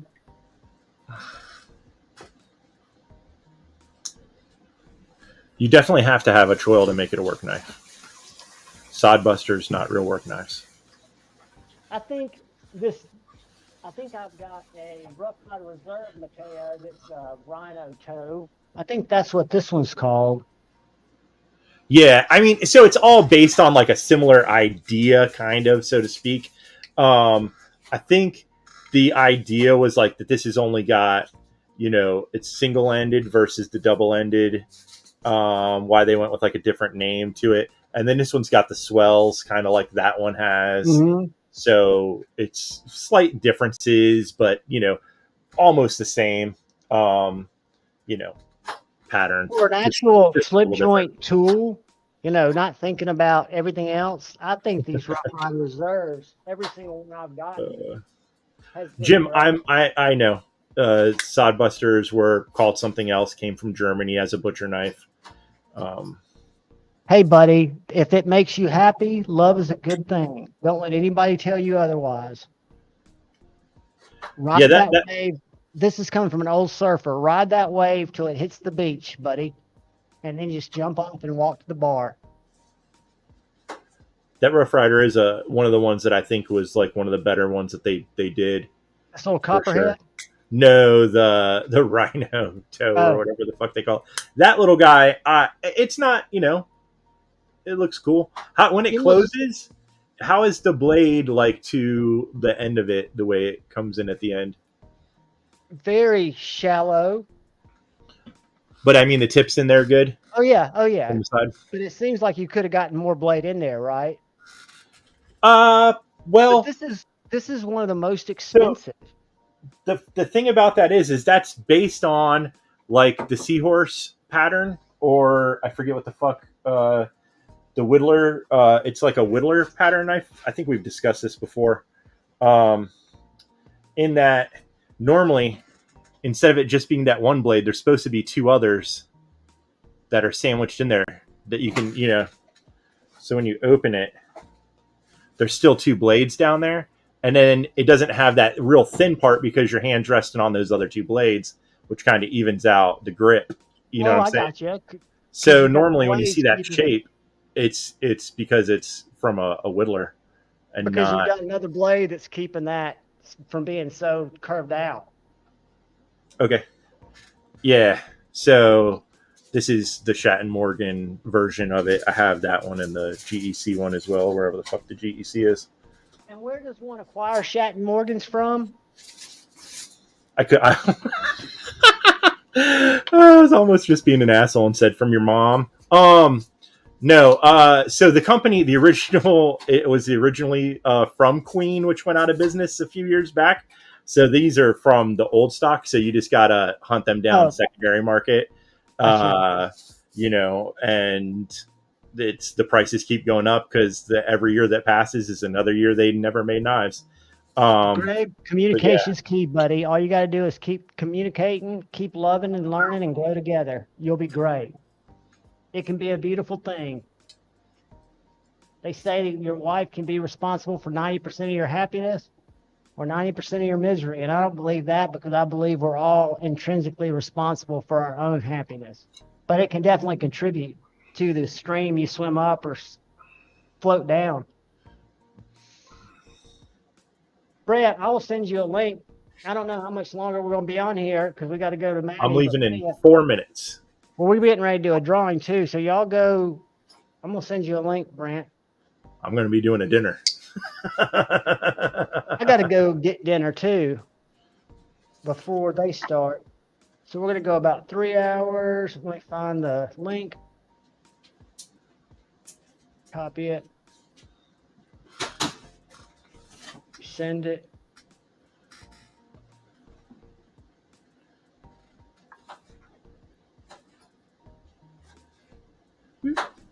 I thought these reading glasses would make it easier. They just make me look stupid. The prairie dogs already ate. They're actually eating right now. One of them sitting up beside me. I can see her over there eating, chewing on something. Hi, honey. I sent you one, Brother Brant. What's up, Shimmy yet? Or are you saying honey to Dottie? It's Dottie sitting over there eating. Oh, That's my little baby. dude, do they stretch in the sun, or is that just one of those weird prairie dogs thing that he does? No, they all stretch. I mean, it's, you know, you get out of bed in the morning, you stretch, right? Well, I don't. I should. But I figured they did. I just didn't know. I just think that's so cool, the way he drags himself, or she drags herself. Yeah, it's a little girl. I will say I'm not. We're a little disappointed. So, unfortunately, people think this is me going off on a fucking tangent that no one cares about. That if an animal will eat something, you should feed it to them, and that is not the case. No, I learned that with a potbelly pig. Bad idea. There's no such thing. I mean, all potbelly pigs turn into regular pigs, but prairie dogs aren't supposed to eat a lot of things because they typically would never actually come into contact with it in the prairie. Like, shit just doesn't grow there. So there's a lot of vegetables and stuff that can actually make them very, very sick. So the stomachs can't handle things that are richer or that wouldn't be normally in their habitat. Right. They're similar to horses, where they can get colic. They don't handle gas well, so they shouldn't be eating things like broccoli or any kind of vegetable that can give them gas. So I was following that couple that have trying to remember what her name is, the prairie dog. They seem like, they're trying to do their best. They obviously have money. They're taking care of her, but they're feeding her shit that could make her get really sick. So, and there's that one that I see on there that's very heavy. Have you seen that one? What's that? A very heavy prairie dog. Brett's a new member. Welcome, buddy. Go up to that video that's pinned and leave a comment. We're getting ready to drop for it. But it's just one of those things. If you care about something, don't feed it shit. You shouldn't. And what we did, and I agreed that all pigs are full-size pigs, but they have some feed that's called potbelly pig feed, and it's lower calories, and it's got what they would normally gruel on or whatever. And our potbelly pig loved kibbles and bits, and we didn't know any better, and we fed it kibbles and bits, so it wouldn't have anything to do with the the pig feed, and got big quicker. So that's the other, like, once you start feeding them things that that's like that they'll lose their taste or their want to eat the things that they should be eating. And that goes with all kinds of animals, like dogs, fucking cats, all kinds of shit. You start feeding them shit that you shouldn't, then they'll, I'm 31. Might not go back to I eating. was still learning, buddy. I mean, I would not want to be 32 again. I'd go back to the 40s maybe, but I like being 56. I think every year is the year you want to be and be thankful. I'll definitely go back to my body in the early 30s before it started falling apart from the abuse. But that could really change the course of my life, because if I went back in my 30s, I wouldn't be sober. But if I went back sober, there's no telling what would happen. I probably wouldn't have gotten married, probably wouldn't have my kids. So I don't know. I didn't get married until I was 33. We're all getting spicy. Oh, so you're getting a little spicy. So Brett, did you find the link up in the pinned comments and go in and leave a comment I'm not, for the giveaway that we're getting ready to have? yeah, but the member thing is over on my end, so. So we got, how many comments we got? We've only got 38. So I don't think our new member, and thank you so much, Brett, but there's a video pinned. Let me make sure it's still pinned. Yep, it's pinned up at the top of the chat, and it is the entry video for the giveaway for this Ethan Grow 905 and 14C 2080N. Just a big bruiser knife. So all you guys jump in there because we're getting ready to draw for it. Are you out, Pumpkin Metal? I'm out. I'm going. Y'all to have eat. a great night, guys, buddy. Thank you for joining me. You too, for sure, man. It was good seeing you. Love you, Good night, bro. Brant. Have a good Saturday and Sunday. See you guys Monday. You guys have a good night. See you, bud. Whoops. I thought I went black for a second. But all right, let's see if we've gotten 39. I'm trying to get to 39. All right, we're still at 38. But what I'm going to do is I'm going to give y'all, Brett, let me know if you've had a chance to register yet. If you've had a chance to leave a comment. Pitt, hopefully you have. Pat, all you guys. Y'all jump in there and leave a comment, because what I've got to do is I've got to make it private, and then I've got to run the random comment generator on it. Ooh. To give it to one of you kids. But once I make it private, you won't be able to access it anymore. That's why I'm asking if everybody's good. Brett, let me get you a wrench, buddy. Post links. Nice. Protect yourself in case somebody puts you in timeout. Use it to bust out. You did awesome. You're also a moderator, buddy. So you can post links to your Instagram, to other stuff. And I'm going to go up here and leave you with Brett for 1 second while I go in and edit this video to make it private. Okie dokie. Hi, everybody. Hey, Brett. Hopefully. Where? There it is. All right, let's go to private. No, or unlisted. I think I want unlisted. Save. All right. All right, let's go back to it. Try to find it again. I wish I could do this quicker, guys. And if I had one of those stream decks and had the patience to learn how to do it, I could probably do shortcuts, but that's way over my brain grade. So let's see what happens if I go to this and share, copy this. Where'd it go? Where'd it go? Oh, it's unlisted. So I need to go up here and go, I want to see. All right. Bear with me, kids. I'm so lucky that I am not even married yet. Why can't I find it? How do I go? I guess you could say I wasted my 20s and not found a girl yet. Hey, buddy, take your time. It's the biggest decision, one of the biggest decisions you'll make. And there's never a rush. Like I said, I did not get married until I was 33 years old. All right, I'm going to copy this. I'm going to pop this in here, see if it works, and then we will share. Filter duplicates. Do our math. See what happens. All right, it gets some. All right, guys, so I'm going to start sharing. And you do not have to be here to win the member giveaway.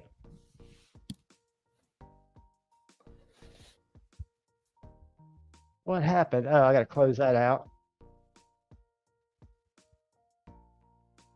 Yeah, you don't have to be here to win the member giveaway. Can everybody see it? Oh, I see it. My map again. Good luck, guys. 39 of y'all in here. Here we go. Who's it going to be? Greg. The newlywed. Greg. The youngster. Congratulations, Greg. Woohoo. Congrats. I'm going to put an email in here for you.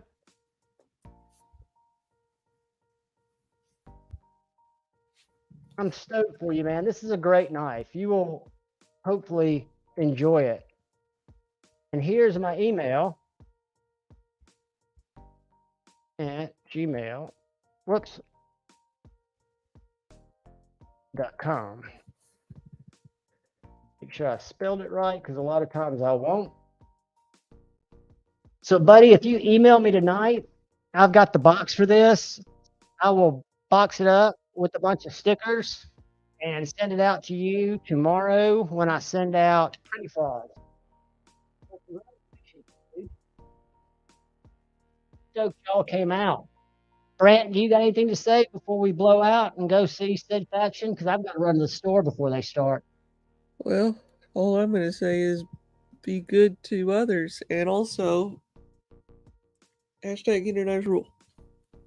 Absolutely, guys. Exactly what Brant said. I would also add Ed Harrison, member for 6 months. My man.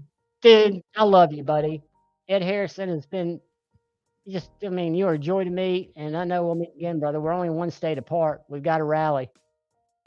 Guys, hey, Brett, send me a DM, because I think I saw that earlier today, and I couldn't find it. I was going to ask you about it. So send me a DM on IG if you're on there, because I remember seeing it today, and I was going to ask you about it. But yeah, guys, please look out for the guy or gal to your left. Please look out for the guy or gal to your right. Tomorrow, we will have Off the Edge, probably over on Lefty's channel. And guys, please, thank you, Greg. Appreciate you, buddy. I appreciate all y'all's support. But guys, please look out for each other. Please choose debate, not hate. Try to be tolerant of others and just try to keep love in your heart. I love you all.